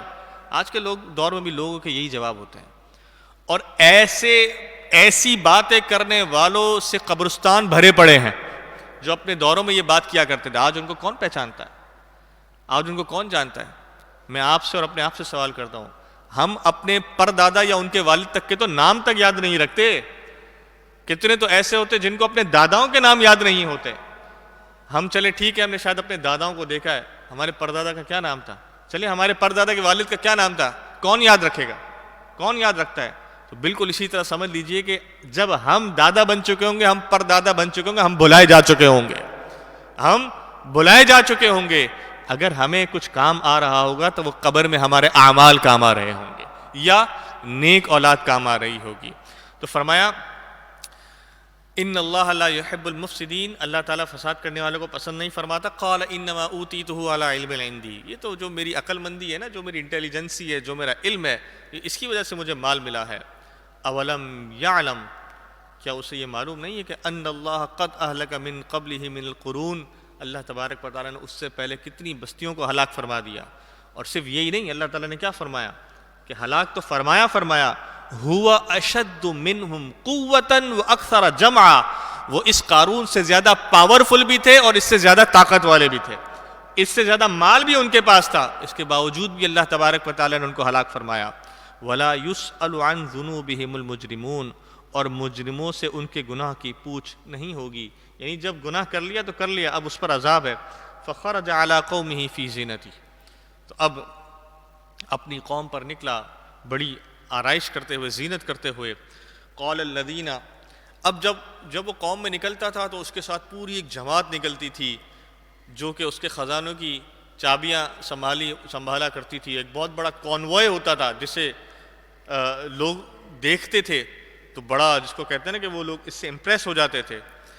تو فرمایا قال الذین یریدون الحیات الدنیا، جب یہ نکلتا تھا اس کے خزانوں کی چابیاں دیکھتے تھے لوگ، تو جن کے اندر دنیا کی کچھ محبت ہوتی تھی وہ کیا کہتے تھے، یا لیت لنا مثل ما اوتی قارون، کہ جو قارون کے لیے خزانہ ہے کاش میرے لیے بھی ایسا ہی خزانہ ہو جائے. انہ لذو حظ عظیم، بے شک اس کو تو اللہ تعالیٰ نے بہت عطا کیا ہے. وقال الذین اوتوا العلم، لیکن جو علم والے لوگ ہیں وہ کیا کہتے تھے، ویلکم، خرابی ہو تمہارے لیے، ثواب اللہ خیر، جو اللہ کا ثواب ہے وہ اس سارے مال سے بہتر ہے. لمن آمنا، اس کے لیے جو ایمان لائے، وعمل صالحا، جو نیک عمل کرے، ولا یلقاها الا الصابرون، اور یہ انہی کو ملتا ہے جو صبر کرنے والے ہیں. ثواب انہیں ملتا ہے جو صبر کرتے ہیں. اللہ اکبر. آج بھی جب کسی منسٹر کا کانوائے جا رہا ہوتا ہے، کوئی گزرتا ہے، پیچھے سے 10 گاڑیاں، یہ لمبی لمبی قطاریں، بندہ کتنا امپریس ہوتا ہے، کیا منسٹر ہے. یا منسٹر تو دور کی بات، اگر کوئی شخص ایسا جا رہا ہو کہ جس کی بڑی گاڑی کے پیچھے ایک موبائل کی گاڑی لگی ہو، صرف اس کو سپورٹ کرنے کے لیے بار بار ہاتھ دے رہی ہو کہ سائڈ کرو سائڈ کرو، تو ہی بندہ امپریس ہو جاتا ہے کہ یار پتہ نہیں کوئی بہت بڑی چیز جا رہی ہے. کوئی بڑی چیز نہیں ہے، بڑی صرف ایک ذات ہے، وہ اللہ تعالیٰ کی ذات ہے، باقی سب مٹی میں ملنے والا ہے. تو فرمایا کہ جو دنیا والے لوگ تھے، جن کے اندر دنیا کی شاید کچھ خواہش موجود تھی، وہ اس کے جب مال و متاع کو دیکھتے تھے تو بڑا امپریس ہوتے تھے. لیکن جو حقیقی علم والے تھے، حقیقی سمجھ رکھنے والے تھے، وہ کیا کہتے تھے، یہ سب مر کر مٹی میں مل جانے والا ہے، جو ہمارے کام آئے گا وہ ہمارے اعمال ہوں گے. اللہ اکبر. فرمایا فخسفنا به وبداره الارض. اللہ اکبر. ہم نے اسے اور اس کے گھر کو زمین کے اندر دھسا دیا. فما کان له من فئۃ ینصرونہ من دون اللہ، تو اس کے پاس کوئی ایسی جماعت نہیں تھی جو بچانے میں اس اللہ کے مقابلے میں اس کی مدد کرتی. جس جماعت کے ساتھ وہ چلا کرتا تھا نا، جن اونٹوں کے ساتھ وہ چلا کرتا تھا، جن اونٹوں پر خزانوں کی چابیاں ہوتی تھی، جب اللہ کا عذاب آیا کوئی جماعت اسے بچانے کے لیے نہیں آ سکی. وما کان من المنتصرین، اور نہ وہ بدلہ لے سکا. وَأَصْبَحَ الَّذِينَ، اور کل جنہوں نے وَأَصْبَحَ الَّذِينَ تَمَنَّوْا مَكَانَهُ بِالْأَمْسِ، کل جو اس کے مال کی خواہش کر رہے تھے کہ اس جیسا مال ہمیں مل جائے، جب اس کا عذاب آ دیکھا، یقولون، تو کہنے لگے، وَيْكَأَنَّ اللَّهَ، کیا عجیب بات ہے کہ بے شک اللہ يَبْسُطُ الرِّزْقَ لِمَن يَشَاءُ وَيَقْدِرُ، يَبْسُطُ الرِّزْقَ لِمَن يَشَاءُ مِنْ عِبَادِهِ وَيَقْدِرُ، اللہ تبارک و تعالیٰ اپنے بندوں میں سے جس کے لیے چاہے رزق کو وسیع فرما دیتا ہے اور جس کے لیے چاہے رزق کو تنگ فرما دیتا ہے. فرمایا لولا امن اللہ علینا لخسف بنا، کہنے لگے جو کل مال حاصل کرنے کی خواہش کر رہے تھے نا، کیا کہنے لگے، اگر اللہ ہم پر احسان نہ فرماتا تو ہمیں بھی زمین کے اندر دھسا دیا جاتا. یعنی اب ان کو اس بات کا احساس ہو گیا کہ ان کے پاس مال نہیں تھا نا، وہ تو صرف مال کی خواہش کر رہے تھے، مال نہیں تھا، تو انہوں نے کیا کیا کہ یہ اللہ کا کتنا بڑا احسان ہے کہ ہمارے پاس مال نہیں ہے، مال ہوتا تو ہم بھی زمین کے اندر دھس رہے ہوتے. یعنی ان کو اس وقت یہ بات سمجھ آ گئی کہ مال کا ہونا یہ کتنی بڑی مشکل بات ہوتی ہے، کتنی بڑی آزمائش والی بات ہوتی ہے. ہر کوئی عثمان غنی جیسا دل نہیں رکھتا، ہر کوئی عثمان غنی جیسی طاقت نہیں رکھتا کہ جو اپنا سارا مال حضور کے قدموں میں ڈال دیا کرتے تھے. ویسی طاقت ہر کسی کے اندر نہیں ہوتی. اس لیے فرمایا، بزرگوں نے فرمایا، یہ مال جو نا یہ بڑی آزمائش ہے. اگر کوئی انسان اس کی دعا کرے تو کر لے چلو، لیکن جب کر لے تو پھر اس کی جو خرابیاں ہیں اس سے پناہ بھی مانگے، مال کی خرابیوں سے پناہ بھی مانگے. مال بڑی خراب چیز ہے. اور آپ دیکھ لیجئے، جو جتنا مالدار ہوتا ہے وہ اتنی زیادہ گولیاں کھا کر سوتا ہے رات میں، جو جتنا کم مالدار ہوتا ہے وہ اتنا سکون سے رات کو سوتا ہے. اللہ تبارک و تعالیٰ میں سکون کی نیند عطا فرمائے. لولا امن اللہ علینا لخسف بنا، کیا کہنے لگے کہ اگر ہمارے پاس بھی مال ہوتا تو ہم بھی دھسا دیے جاتے. اللہ کا احسان ہے کہ ہم زمین میں نہیں دھسے، اگر ہم پر احسان اللہ نہ فرماتا ہمیں بھی دھسا دیتا. وَيْكَأَنَّهُ لَا يُفْلِحُ الْكَافِرُونَ، کتنی عجیب بات ہے کہ کافروں کا بھلا نہیں ہوتا. اب ان کے سمجھ آ گئی بات کہ تِلْكَ الدَّارُ الْآخِرَةُ، یہ آخرت کا گھر، نَجْعَلُهَا لِلَّذِينَ لَا يُرِيدُونَ عُلُوًّا فِي الْأَرْضِ وَلَا فَسَادًا، ہم ان کے لیے کرتے ہیں جو زمین میں تکبر نہیں کرتے اور فساد بھی نہیں کرتے. آخرت کا گھر ان کے لیے ہے. والعاقبۃ للمتقین، اور اچھا انجام عاقبت یہ پرہیزگاروں کے لیے ہے۔ من جاء بالحسنہ، جو نیکی کے ساتھ آئے گا، فلہ خیر منہا، تو اس کے لیے اس سے بھی بہتر ہے، جو نیکی اس سے کی ہوگی اس سے بھی زیادہ بہتر اس سے عطا ہوگا۔ ومن جاء بالسیئہ، جو برائی کے ساتھ آئے گا، فلا یجزی الذین عملوا السیئات، تو برائی والوں کو وہی بدلہ ملے گا جتنا انہوں نے کام کیا ہے، الا ما كانوا یعملون، جتنا اس نے کام کیا ہے اتنا ہی اسے بدلہ ملے گا۔ یعنی قیامت کے دن بزرگوں نے فرمایا اس آیت کے تحت اللہ تبارک و تعالیٰ کے انصاف کا عالم دیکھیے کہ جو نیکی کے ساتھ آئے گا اللہ تبارک و تعالیٰ اسے نیکی سے بڑھ کر عطا فرمائے گا۔ یہ ہے احسان، یہ انصاف نہیں ہے، یہ احسان ہے۔ انصاف تو یہ ہے کہ جو کیا اتنا ہی بدلہ ملے، لیکن اللہ کا احسان دیکھیے، پہلے احسان کہ جو نیکی کے ساتھ آئے گا اللہ تعالیٰ اسے بڑھ کر عطا فرمائے گا، اور انصاف دیکھیے کہ جو گناہ کے ساتھ آئے گا اللہ تعالیٰ کا غضب ہو تو اللہ تعالیٰ گناہ کا جو بدلہ ہے اسے ڈبل اسے عطا فرما دے، اسے ڈبل عذاب فرمائے، لیکن نہیں، قرآن پاک نے فرمایا جو جتنا گناہ لے کر آئے گا اسے اس گناہ کی صرف اتنی ہی سزا دی جائے گی۔ تو یہ انصاف بھی ہے اور احسان بھی ہے اللہ تعالیٰ کا کہ جتنا گناہ ہے اتنی ہی سزا دی جا رہی ہے۔ فرمایا ان الذی فرض علیک القرآن لرادک الی معاد، بے شک جس نے تم پر قرآن فرض کیا وہ تمہیں پھیر لے جائے گا جہاں تم پھرنا چاہتے ہو۔ اس رب نے جس نے تم پر قرآن فرض کیا جہاں تم پھرنا چاہتے ہو لے جائے گا۔ قل ربی اعلم بمن جاء بالہدی، بے شک میرا رب خوب جانتا ہے جو اسے جو ہدایت والا ہے، جو ہدایت پر ہے، ومن ہوا فی الضلال مبین، اور جو کھلی گمراہی کے اندر ہے۔ وما کنت ترجو، اور تم امید نہ رکھتے تھے، ان یلقی الیک الکتاب الا رحمۃ من ربک، کہ کتاب تم لوگوں پر بھیجی جائے گی، ہاں لیکن آپ کے رب نے آپ پر رحمت فرمائی۔ فلا تکونن ظہیرا للکافرین، تو تم اے لوگو تم کافروں کی ہرگز مدد نہیں کرنا۔ ولا یصدنک عن آیات اللہ، اور وہ تمہیں اللہ کی آیتوں سے ہرگز نہ روکے، بعد اذ انزلت الیک، بعد اس کے کہ وہ آیتیں تم پر نازل ہو چکی۔ وادع الی ربک، اور اپنے رب کی طرف لوگوں کو بلاؤ۔ ولا تکونن من المشرکین، اور مشرکوں میں سے نہ ہونا۔ ولا تدع مع اللہ الہا آخر، اللہ تبارک و تعالیٰ کے ساتھ کسی دوسرے کو شریک نہ ٹھہرانا، کسی کو بھی نہ پکارنا۔ لا الہ الا ہو، اس رب کے سوا کوئی عبادت کے لائق نہیں ہے۔ کل شیء ہالک الا وجہہ، ہر چیز فنا ہو جائے گی سوائے اس رب کی ذات کے۔ لہ الحکم، اسی کے لیے حکم ہے۔ وإلیہ ترجعون، اسی کی طرف تم لوٹائے جاؤ گے۔ سورت کا اختتام ہوا۔ سورہ قصص کے 5 رکوع الحمدللہ ہم نے سماعت کیے۔ ان پانچوں کے 5 رکوع کے اندر شروع میں ہم نے حضرت موسیٰ علیہ السلام کا تذکرہ سنا، اس کے بعد قارون کا تذکرہ سنا، اور آخری میں ہم نے جو لب لباب ہم سمجھتے ہیں وہ صرف یہی ہوگا کہ ساری کی ساری دنیا کا سارا مال، دنیا کی ساری چیزیں، وہ سب دنیا کے اندر رہ جائیں گی۔ اگر قبر میں کچھ کام آئے گا وہ ہمارے نیک اعمال ہمارے کام آئیں گے۔ اور ہم نے یہ بھی ان 5 رکوع کے اندر سماعت کیا کہ انسان سے بھلے گناہ ہو جائے، اگر ہو جائے انسان اپنی غلطی کو تسلیم کرے، اللہ تبارک و تعالیٰ کی بارگاہ میں اپنے سر کو جھکائے، اللہ تبارک و تعالیٰ اس کی توبہ کو قبول فرمائے گا، اس سے ثواب بھی عطا فرمائے گا۔ اور یہ دنیا صرف حقیر ہے، جتنی بھی بڑی آپ کی جماعت ہو، جتنے بھی بڑے آپ کے خزانے ہو، جتنا بڑا آپ کا کانوائے ہو، اللہ تبارک و تعالیٰ کا جب حکم آتا ہے، موت کا وقت آتا ہے، آپ کو اس گھڑی سے، اس وقت سے کوئی بچا نہیں سکتا، کوئی آپ کے پاس نہیں ہوتا، آپ نے اپنے اعمال کے ساتھ خود ہی جانا ہے۔ اللہ تبارک و تعالی ہمیں عقل سلیم عطا فرمائے۔ اب ہم انشاءاللہ تبارک و تعالی سورہ عنکبوت کا آغاز کریں گے۔ ایک مرتبہ آواز بلند درود پاک پڑھ لیجیے، اللہم صلی علی سیدنا و مولانا محمد۔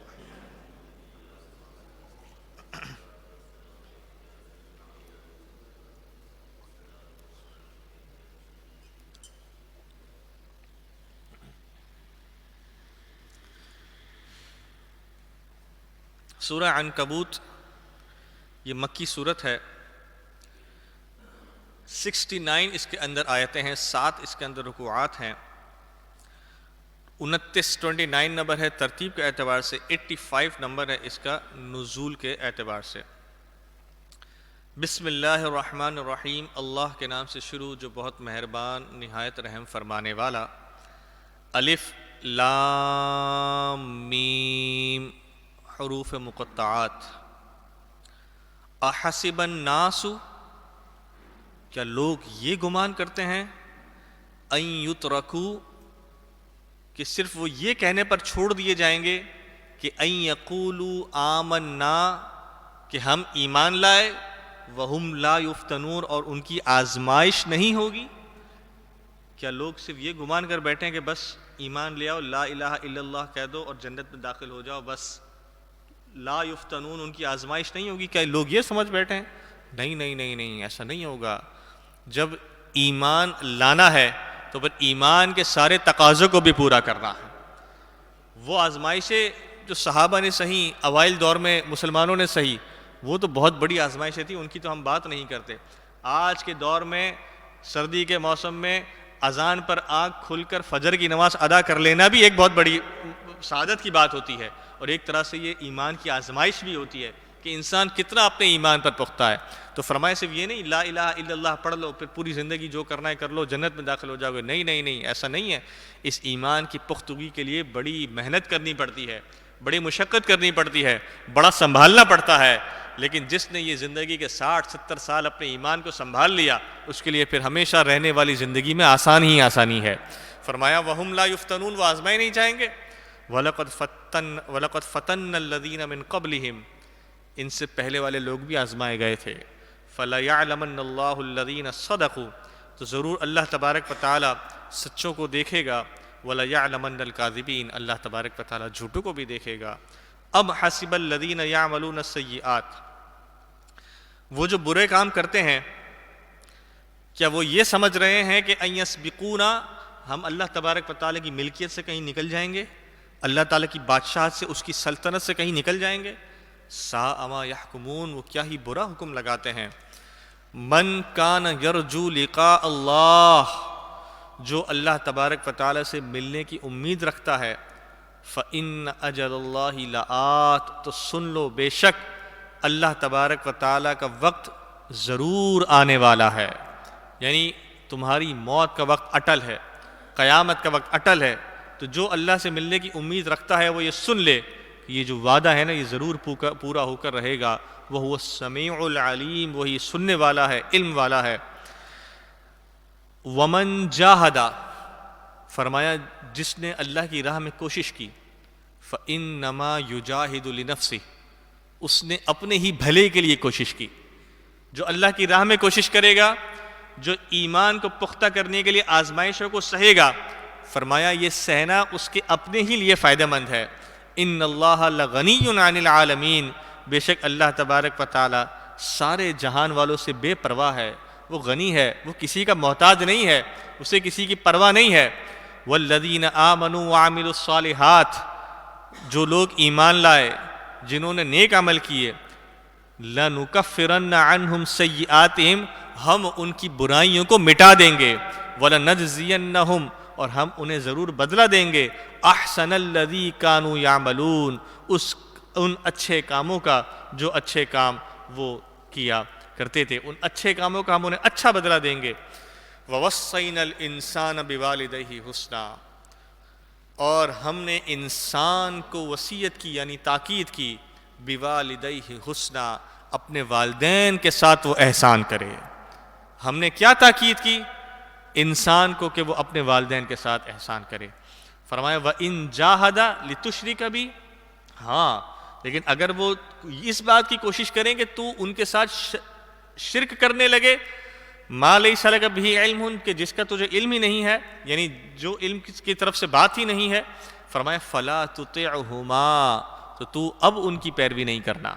شرک والے معاملے میں، گناہ والے معاملے میں ماں باپ کی پیروی نہیں ہوگی، اس کے علاوہ ہر معاملے میں ماں باپ ہی ماں باپ ہیں، اس کے علاوہ ہر معاملے میں ماں باپ اول درجہ رکھتے ہیں۔ فرمائے الیہ مرجعکم، اسی کی طرف تمہیں لوٹ کر جانا ہے، وانبئکم بما کنتم تعملون، اور تمہیں میں ضرور بتا دوں گا جو کام تم کیا کرتے تھے۔ فرمایا کہ ایک صحابی تھے حضرت سعد بن ابی وقاص رضی اللہ تعالی عنہ، آپ کے بارے میں فرمایا کہ آپ جب ایمان لے آئے تو آپ کی جو والدہ تھیں وہ بڑا پریشان ہوئی. آپ اپنی والدہ کے ساتھ اچھا سلوک کیا کرتے تھے اور آپ کی والدہ نے یہ کہا کہ یہ تو نے کیا کام کیا, تو ایمان لے آیا, ہم اتنے سالوں سے اس دین کے یعنی اپنے شرک والے دین کے اوپر ہیں, یہ تو نے چھوڑ دیا تو ان کے دین پر عمل کرنے لگا. تو میرا بیٹا ہے, میں تجھ سے محبت کرتی ہوں, لیکن ہاں تو اس بات سے باز آ جا, اگر تو ایسا نہیں کرے گا یعنی میرے ساتھ شرک نہیں کرے گا بلکہ ان کے دین پر عمل کرے گا تو میں نہ کھاؤں گی نہ پیوں گی نہ سائے میں بیٹھوں گی, یہاں تک کہ میں مر جاؤں, اور جب میں اس حالت میں مر جاؤں گی تو تجھے ساری زندگی لوگ اپنی ماں کا قاتل کہہ کر طعنہ دیا کریں گے, تو اپنے اس دین سے باز آ جا. حضرت سعد بن ابی وقاص خاموشی سے بات سن لی. اب ان کی والدہ نے فاقے شروع کر دیے, اب کھانا نہیں کھا رہی, پانی نہیں پی رہی, سائے میں نہیں بیٹھ رہی, دھوپ میں بیٹھی ہوئی ہیں, انتہائی کمزور ہو گئیں. سعد بن ابی وقاص والدہ تھی, تکلیف تو ہوتی تھی, لیکن آپ اسلام لے آئے تھے, تو پھر جب بہت زیادہ حالت لاغر ہوئی تو حضرت سعد بن ابی وقاص آپ کے پاس آئے. تو آپ کی والدہ نے پھر وہی بات کی کہ دیکھ لے تیرے سامنے میری یہ کیا حالت ہو گئی ہے, تو نے میرے ساتھ کیا کر دیا ہے, تو اس دین کو چھوڑ کر اسی دین پر واپسی آ جا, شرک والے دین پر. تو آپ نے اپنی والدہ سے عرض کی کہ اے میری والدہ, آپ ایک کیا, اگر آپ جیسی 100 مائیں ہوتی تو وہ بھی میں اسلام پر قربان کر دیتا, آپ جیسے 100 مائیں بھی ہوتی تو بھی اسلام پر قربان کر دیتا, لیکن میں اب پیچھے نہیں ہٹوں گا, میں ایمان لے آیا ہوں. جب آپ کی والدہ نے اب یہ بات سنی کہ میرا بیٹا تو ٹس سے مس ہونے والا نہیں, تو پھر آپ نے کھانا پینا کھانا واپس شروع کر دیا اور اپنے ان سارے معاملات کو ختم کر دیا. تو فرمایا کہ اپنے والدین کے ساتھ احسان کرنا ہے, لیکن جب وَإِن جَاهَدَاكَ لِتُشْرِكَ بِي, اگر ہاں وہ شرک والے یا گناہ کے کسی معاملے کی طرف تجھے بلائیں تو اس میں ان کی اطاعت نہیں ہے, اس کے علاوہ ہر معاملے میں ان کی اطاعت ہے. فرمایا وَالَّذِينَ آمَنُوا وَعَمِلُوا الصَّالِحَاتِ, جو ایمان لائے جنہوں نے نیک عمل کیے, لَنُدْخِلَنَّهُمْ فِي الصَّالِحِينَ, ہم انہیں نیک لوگوں میں شامل کریں گے. وَمِنَ النَّاسِ, اور لوگوں میں سے, مَن يَقُولُ آمَنَّا بِاللَّهِ, لوگ یہ کہتے ہیں کہ ہم اللہ پر ایمان لائے. فَإِذَا أُوذِيَ فِي اللَّهِ, اور جب انہیں اللہ کی راہ میں تکلیف پہنچتی ہے, جَعَلَ فِتْنَةَ النَّاسِ كَعَذَابِ اللَّهِ, تو لوگوں کے فتنے کو اللہ کے عذاب کے برابر سمجھتے ہیں. یعنی جب کوئی جنگ کا موقع آئے, کوئی پریشانی آئے, تو اسے اللہ کا عذاب سمجھتے ہیں اور دین سے دور ہونے لگتے ہیں. وَلَئِن جَاءَ نَصْرٌ مِّن رَّبِّكَ, اور جب آپ کے رب کی طرف سے کوئی مدد ان کے پاس آتی ہے, لَيَقُولُنَّ إِنَّا كُنَّا مَعَكُمْ, تو کہنے لگتے ہیں ہاں ہم تو تمہاری تو ساتھ ہیں, ہم تو تمہاری بھائی ہیں. أَوَلَيْسَ اللَّهُ بِأَعْلَمَ بِمَا فِي صُدُورِ الْعَالَمِينَ, اللہ تبارک و تعالی خوب جانتا ہے جو کچھ جہان والوں کے دلوں میں ہے, جو سب کے دلوں میں ہے, اللہ تبارک و تعالی یقیناً اسے جانتا ہے. وَلَيَعْلَمَنَّ اللَّهُ الَّذِينَ آمَنُوا, اور ضرور اللہ تبارک و تعالی ظاہر فرما دے گا ایمان والوں کو. وَلَيَعْلَمَنَّ الْمُنَافِقِينَ, اور اللہ تعالی منافقوں کو بھی ظاہر فرما دے گا. ظاہر سی بات ہے یہ منافق ہی ہوا نا, کہ جو پہلے منہ سے تو کہہ دے میں ایمان لایا, پھر جب تکلیف ہو تو دین سے دور بھاگنے لگے, اور جب مدد آئے تو دین کے قریب آنے لگے. وَقَالَ الَّذِينَ كَفَرُوا, اور کافروں نے کیا کہا, لِلَّذِينَ آمَنُوا, ایمان والوں سے, اتَّبِعُوا سَبِيلَنَا, ارے ہمارے ساتھ ہو جاؤ, وَلْنَحْمِلْ خَطَايَاكُمْ, تمہارا جو گناہ ہے نا وہ ہمارے سر پر, تم یہ کام کر لو, تمہارے گناہ ہمارے سر پر. وَمَا هُمْ بِحَامِلِينَ مِنْ خَطَايَاهُمْ مِنْ شَيْءٍ, حالانکہ وہ ان کے گناہ میں سے کچھ اٹھانے والے نہیں ہیں. آج بھی ہم نے کچھ لوگوں سے سنا کہ جو پرانے لوگ تھے وہ کہتے تھے کہ تو یہ کام کر لے, تیرے گناہ میرے سر پر. تو اس طرح کہنے سے کچھ نہیں ہوتا, جو انسان گناہ کرتا ہے وہ اپنے ہی گناہ کو خود اٹھانے والا ہے. فرمایا انہم لکاذبون, بے شک وہ جھوٹے ہیں. وَلَيَحْمِلُنَّ أَثْقَالَهُمْ وَأَثْقَالًا مَعَ أَثْقَالِهِمْ, بے شک ضرور وہ اپنے بوجھ بھی اٹھائیں گے اور اپنے بوجھ کے ساتھ دوسروں کے بوجھوں کو بھی اٹھائیں گے. یعنی کوئی انسان اگر کسی دوسرے شخص کو گناہ کی دعوت دیتا ہے, گناہ کا کام بتاتا ہے, اور دوسرا شخص وہ گناہ کا کام کر لیتا ہے, تو دوسرے شخص کو اس گناہ کے کام کا گناہ تو ملتا ہے, لیکن جتنا گناہ اسے ملا اتنا گناہ اسے بھی ملتا ہے جس نے اس کو وہ راہ دکھائی. تو یعنی راہ دکھانے والے کو ڈبل گناہ ملتا ہے, ایک تو خود اس کام کرنے کا گناہ, پھر دوسروں کو بتانے کا گناہ. فرمایا وَلَا يَحْمِلُنَّ أَثْقَالَهُمْ, وہ اپنے گناہ تو اٹھائیں گے, وَأَثْقَالَهُمْ وَأَثْقَالَهُمْ, اور اس بوجھ کے ساتھ ایک اور بوجھ بھی اٹھائیں گے, یعنی دوسرے کو گناہ کی دعوت دینے کا بوجھ. وَلَا يُسْأَلُنَّ يَوْمَ الْقِيَامَةِ, قیامت کے ضرور وہ پوچھے جائیں گے, عَمَّا كَانُوا يَفْتَرُونَ, جو وہ کچھ بہتان باندھا کرتے تھے۔ وَلَقَدْ أَرْسَلْنَا نُوحًا إِلَىٰ قَوْمِهِ، اور بے شک ہم نے نوح کو ان کی قوم کی طرف بھیجا۔ فَلَبِثَ فِيهِمْ، تو وہ نوح ان کے درمیان رہے، أَلْفَ سَنَةٍ 1000 سال، إِلَّا 50 عَامًا مگر 50 کم، یعنی 950 سال آپ ان کے درمیان رہے۔ فَأَخَذَهُمُ الطُّوفَانُ، تو انہیں طوفان نے آ لیا، وَهُمْ ظَالِمُونَ، اور وہ ظلم کیا کرتے تھے۔ وَأَنْجَيْنَاهُ وَأَصْحَابَ السَّفِينَةِ، ہم نے انہیں بھی نجات عطا فرمائی، اصحاب سفینہ یعنی جو کشتی ہوتی، کشتی والوں کو بھی ہم نے نجات عطا فرمائی۔ وَجَعَلْنَاهَا آیَةً لِلْعَالَمِينَ، اور ہم نے ان لوگوں کو جو کشتی میں موجود تھے ان لوگوں کے لیے ایک نشانی بنایا، بعد والے لوگوں کے لیے ایک نشانی بنایا۔ وہ نشانی کیا تھی؟ بزرگان دین فرماتے ہیں کہ نوح علیہ السلام کا کشتی اور ان کی قوم کا کشتی میں سوار ہونا، ان کے ساتھ لوگوں کا، پوری دنیا کا پانی کے اندر ڈوب جانا اور سب کا تباہ ہو جانا، سب کا ختم ہو جانا، یہ بھی ان کا دنیا میں آنے کے بعد ایک بہت بڑی نشانی تھی کہ یہ وہ لوگ ہیں کہ ان سے پہلے لوگوں کو اللہ تبارک و تعالی ہلاک فرما چکا ہے، ایک بہت بڑی نشانی تھی۔ تو فرمایا وَجَعَلْنَاهَا آیَةً لِلْعَالَمِينَ، ہم نے ان کو لوگوں عالم والوں جہان والوں کے لیے نشانی بنایا۔ وَإِبْرَاهِيمَ، اور ابراہیم، اذ قال لقومه، جب انہوں نے اپنی قوم سے فرمایا، اعبدوا اللہ، اللہ کی عبادت کرو، واتقوہ، اسے رب سے ڈرو، ذالکم خیر لکم، یہ تمہارے لیے بہتر ہے، ان کنتم تعلمون، اگر تم جانتے ہو، انما تعبدون من دون اللہ اوثانا، تو اللہ کے سوا تم بتوں کو پوجتے ہو، وتخلقون افکا، اور تم جھوٹ باندھتے ہو اللہ پر۔ جھوٹ باندھنے کا مطلب یہ ہے کہ یہ لوگ کہا کرتے تھے کہ ہمیں اللہ ہی نے بتوں کی عبادت کرنے کا حکم دیا ہے، فرمایا تم جھوٹ باندھتے ہو اللہ پر۔ ان الذین تعبدون من دون اللہ، بے شک وہ جنہیں تم اللہ کے سوا پوجتے ہو نا، لا یملکون لکم رزقا، وہ تمہیں رزق بھی نہیں دے سکتے، فابتغوا عند اللہ رزقا، اللہ تبارک و تعالی کے پاس رزق کو تلاش کرو، واعبدوہ، اس کی عبادت کرو، واشکروا لہ، اس کا شکر ادا کرو، الیہ ترجعون، اسی کی طرف لوٹ کر تمہیں جانا ہے۔ وَإِن تُكَذِّبُوا، اور اگر تم اسے جھٹلاؤ گے، فَقَدْ كَذَّبَ أُمَمٌ مِّن قَبْلِكُمْ، تم سے قبل بہت ساری امتیں اس رب کو جھٹلا چکی ہیں۔ وَمَا عَلَى الرَّسُولِ إِلَّا الْبَلَاغُ الْمُبِينُ، اور جو رسول ہوتے ہیں ان کا کام تو صرف ذمہ داری پہنچا دینا ہوتا ہے، رسالت کا پیغام پہنچا دینا ہے، عمل کرنا نہ کرنا یہ انسان کی اپنی مرضی ہوتی ہے۔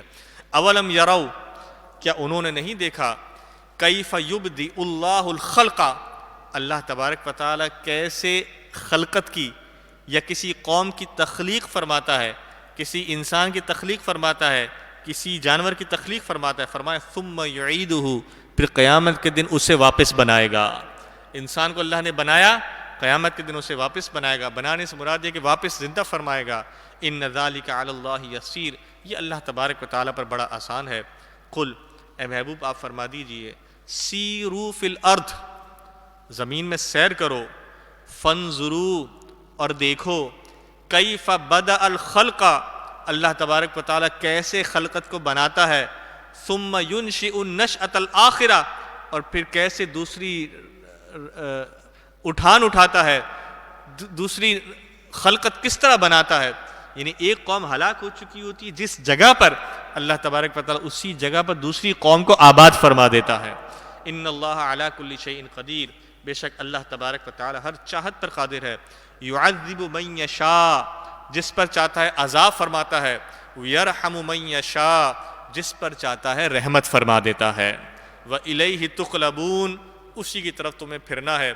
وما انتم بمعجزین فی الارض، اور تم زمین میں قابو سے نکلنے والے نہیں ہو، اللہ کے قابو سے تم نہیں نکل سکتے زمین میں، ولا فی السماء، نہ ہی آسمانوں میں تم اس کے قابو سے نکل سکتے ہو۔ وما لکم من دون اللہ من ولی ولا نصیر، اور تمہارے لیے اللہ کے سوا نہ کوئی کام بنانے والا ہے نہ ہی کوئی مددگار ہے۔ والذین کفروا، اور وہ لوگ جنہوں نے کفر کیا، بآیات اللہ، اللہ کی آیتوں کا، وَلِقَائِهِ، اور اس سے ملنے کا، یعنی قیامت کے دن کا جس نے انکار کیا، اولئک یئسوا من رحمتی، وہی لوگ میری رحمت کی امید نہیں رکھتے، وہ میری رحمت سے مایوس ہو چکے ہیں۔ اولئک لہم عذاب علیم، انہی کے لیے دردناک عذاب ہے۔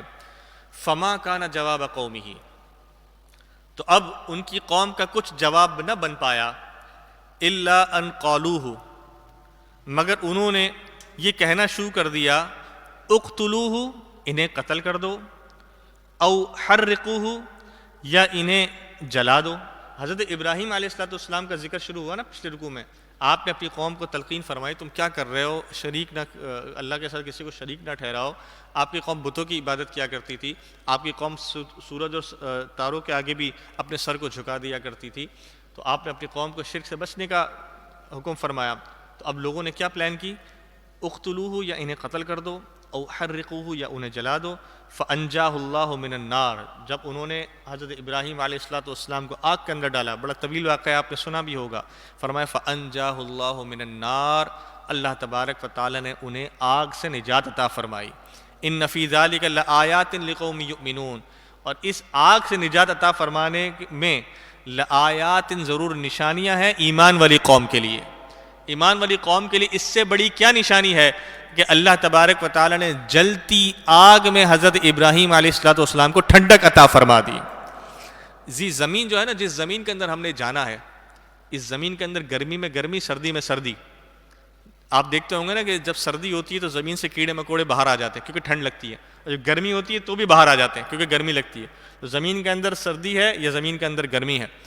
اب فرمایا جو سب سے بڑی چیز بزرگوں نے فرمایا جو قبر کے اندر ہے، یہ صوفیان کرام فرماتے ہیں جو قبر کے اندر جو سب سے خطرناک چیز ہے وہ ہے اندھیرے کی وحشت۔ ورنہ زمین کے اندر تو اس سے پہلے لوگ سرنگیں بنا کر رہ چکے ہیں، زمین کے اندر رہنے والے لوگ رہتے ہیں، آج کے دور میں بھی زمین کے اندر سرنگیں بنا کر رہتے ہیں۔ آپ نے دیکھا پہاڑوں کے اندر ٹنلز بن چکے ہیں بڑے بڑے، سمندروں کے اندر تک دوسرے ملکوں میں ٹنلز بن چکے ہیں۔ لیکن ایک چیز ہے جسے انسان ختم نہیں کر سکتا، وہ ہے زمین کے اندر مر جانے کے بعد جانے کی وحشت، وہ اندھیرا جسے انسان برداشت نہیں کر سکے گا۔ فرمایا کہ اب یہ جو اندھیرا ہے، وحشت ہے، یہ اس زمین کی جنس میں سے ہے، اس زمین کی نیچر ہے۔ جیسے ہر چیز کی ایک جنس ہوتی ہے، ہر چیز کی ایک نیچر ہوتی ہے۔ جیسے برف کی نیچر کیا ہے، ٹھنڈک، آگ کی نیچر کیا ہے، جلانا، تو زمین کی نیچر ہے، زمین کی جنس ہے، وہ ہے اندھیرا، وہ ہے فرمایا وحشت، کہ جب انسان زمین کے اندر جاتا ہے۔ پرانی قوموں کو عذاب آتا تھا نا کہ زمین کھلتی تھی، قومیں اندر گھستی تھی، زمین بند ہو جاتی تھی۔ اور آج بھی ایک محاورہ بھی استعمال ہوتا ہے کہ میرا تو دل چاہ رہا تھا کہ زمین کھل جائے میں اندر چلا جاؤں۔ کیوں؟ کیونکہ انسان کہتا ہے کہ بس اس وحشت کو میں برداشت کر لوں گا، لیکن اوپر جو شرمندگی ہو رہی ہے اس کو برداشت نہیں کر سکوں گا۔ تو زمین کے جن سے وحشت۔ اب بزرگوں نے فرمایا کہ جب اللہ تبارک و تعالیٰ کے نبی حضرت ابراہیم علیہ السلام کو آگ کے اندر ڈالا گیا تو اللہ تبارک و تعالیٰ نے اس آگ کی جو اپنی جنس تھی، جو اس کا اپنا کام تھا جلانا، اللہ تبارک و تعالیٰ نے اس جلانے سے آگ کو محفوظ فرمایا، لیکن اس نے اپنا اصل کام کرنا چھوڑ دیا۔ آگ نے جو اس کا اصل کام تھا وہ تھا کرنا چھوڑ دیا۔ تو فرمایا تو زمین کا جو اصل جنس ہے وہ ہے وحشت۔ جب انسان نیکیاں لے کر ساتھ جاتا ہے، اللہ تبارک و تعالیٰ قبر کو حکم دیتا ہے کہ اے قبر اس شخص کے لیے روشن اور ٹھنڈی ہو جا۔ تو اب جو زمین کے جنس ہے نا وحشت، اللہ تبارک و تعالیٰ اس کو ختم فرما دیتا ہے۔ فرمایا فَأَنْجَاهُ اللَّهُ مِنَ النَّارِ، تو جب اللہ تبارک و تعالیٰ آگ کو جلانے سے روک سکتا ہے تو زمین کو ہمیں دبانے سے بھی روک سکتا ہے، زمین کو ہمیں وحشت دینے سے بھی روک سکتا ہے۔ لیکن کب؟ کہ جب ہم اس رب کی پیروی کریں گے، جب ہم اس رب کے آگے اپنے سر کو جھکائیں گے۔ فرمایا اِنَّ فِي ذَلِكَ لَآيَاتٍ، بے شک اس میں ضرور نشانیاں ہیں ایسی قوم کے لیے جو ایمان لاتی ہے۔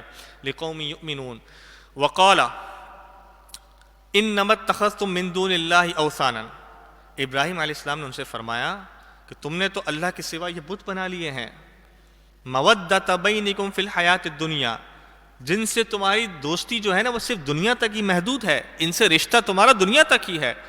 ثُمَّ يَوْمَ الْقِيَامَةِ، پھر جب قیامت کے دن آئے گا، يَكْفُرُ بَعْضُكُمْ بِبَعْضٍ، تم ایک دوسرے کا ہی انکار کر رہے ہوگے، بت تمہارا انکار کریں گے، تم بتوں کا انکار کرو گے۔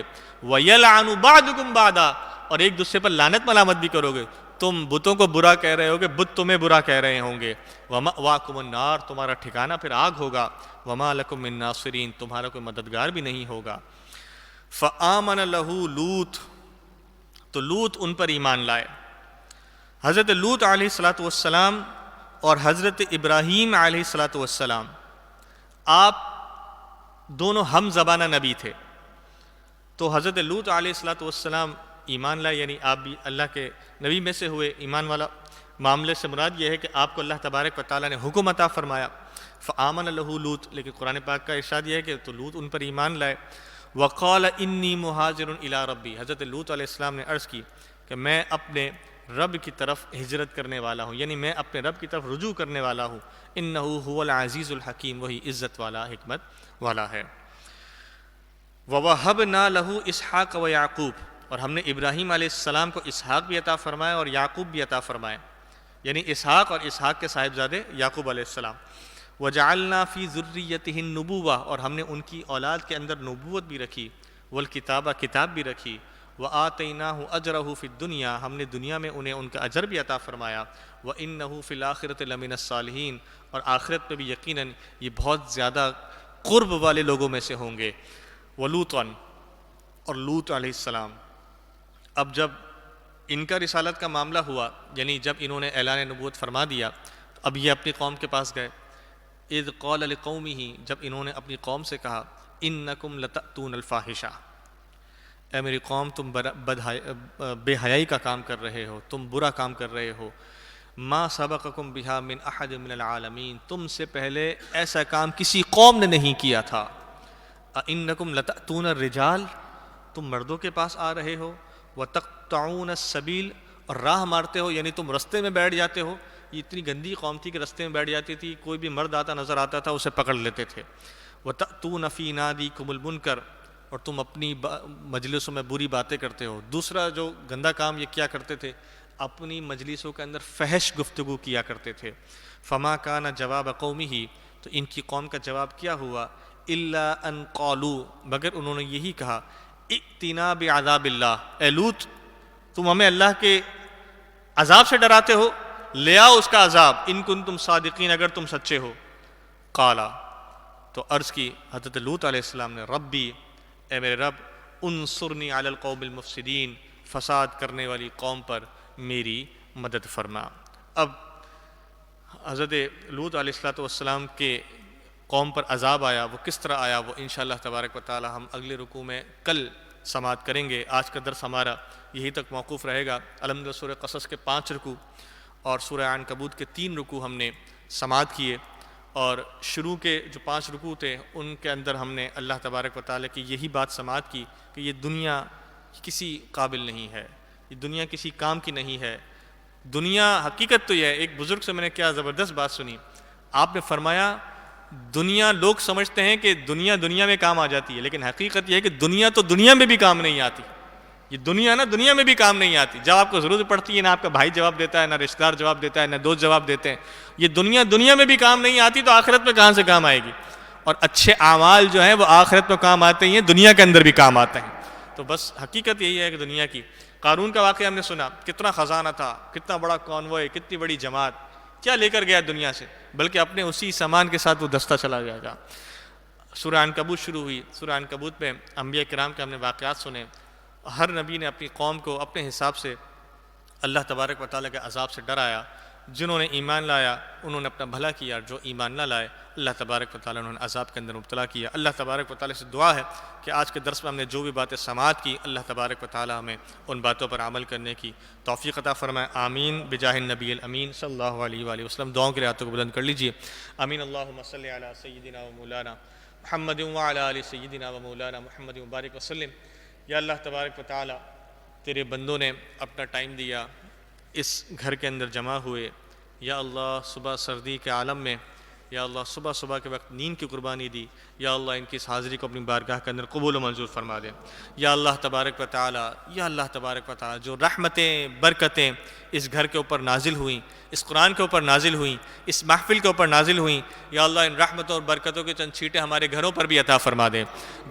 گھروں میں سے پریشانیوں کو دور فرما دے، گھروں میں سے مشکلات کو دور فرما دے، یا اللہ گھروں میں سے بے روزگاریوں کو دور فرما دے، یا اللہ قرض داریوں کو دور فرما دے، بے اولادیوں کو دور فرما دے، اولاد کی نافرمانیوں کو دور فرما دے، یا اللہ گھروں میں سے جھگڑوں کو دور فرما دے، فساد کو دور فرما دے، یا اللہ جو ہمارے گھروں میں جھگڑا ڈالنا چاہتے ہیں یا اللہ ان لوگوں کو ہدایت عطا فرما دے، یا اللہ جو ہماری بہنیں بیٹیاں اپنے گھروں کو ہو گئی انہیں اپنے گھروں میں محبتیں عطا فرما دے، سکون عطا فرما دے، یا اللہ تبارک و تعالی، یا اللہ تبارک و تعالی جو رحمتیں برکتیں تو اپنے گھروں پر اپنی مسجدوں پر عطا فرماتا ہے اور ہر وقت تیری رحمتیں حرمین شریفین میں برستی رہتی ہیں، یا اللہ حرمین شریفین کی حاضری نصیب فرما دے، حرمین شریفین کی حاضری نصیب فرما دے، یا اللہ عمرے کی بھی سعادت عطا فرما دے، حج کی بھی سعادت عطا فرما دے، بار بار عطا فرما دے، یا اللہ تبارک و تعالی، یا اللہ تبارک و تعالی اس کے علاوہ بھی جو تیرے مقرب بندوں کے مزارات ہیں یا اللہ ان مزارات کی بھی ہمیں حاضریاں عطا فرما دے، یا اللہ تبارک و تعالی لوگ ہمیں دعاؤں کے لیے کہتے رہتے ہیں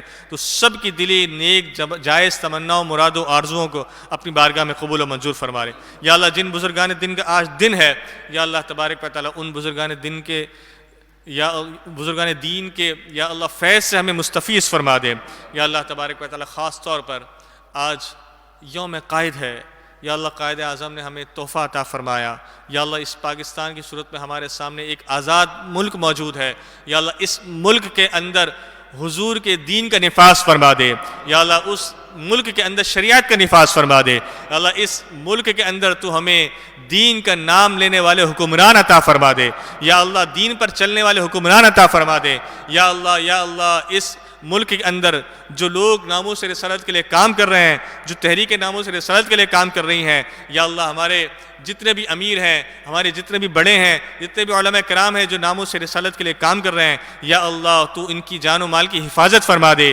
یا اللہ اس ملک کے لیے ہمیں کام کرنے کی توفیق عطا فرما دے، اس ملک کو یا اللہ دن دگنی رات چگنی ترقی عطا فرما دے، یا اللہ دشمنوں کے شر سے ہمیں محفوظ فرما دے، یا اللہ ہمارے پڑوسی ملک دنیا کے جتنے ممالک ہیں جو بھی ہمارے لیے برا سوچتا ہے یا اللہ تو ہمیں اس کے شر سے محفوظ فرما دے، یا اللہ تو ہمیں اتنی طاقت عطا فرما دے کہ جو ہمارے خلاف آنکھیں نکالے ہم اس کی آنکھوں کو نکال ڈالیں، یا اللہ تو ہمیں اتنی طاقت عطا فرما دے جو ہمارے خلاف ہاتھ اٹھائے ہم اس کے ہاتھوں کو کاٹ ڈالیں، تو ہمیں اتنی طاقت عطا فرما جو ہمارے خلاف زبان نکالے ہم اس کی زبانوں کو کاٹ ڈالیں، ہمارے ملک کو سلامتی عطا فرما، ہمارے ملک کو امن عطا فرما دے، یا اللہ تمام دعائیں ہمارے حق میں تمام رشتہ داروں کے حق میں قبول و منظور فرما دے۔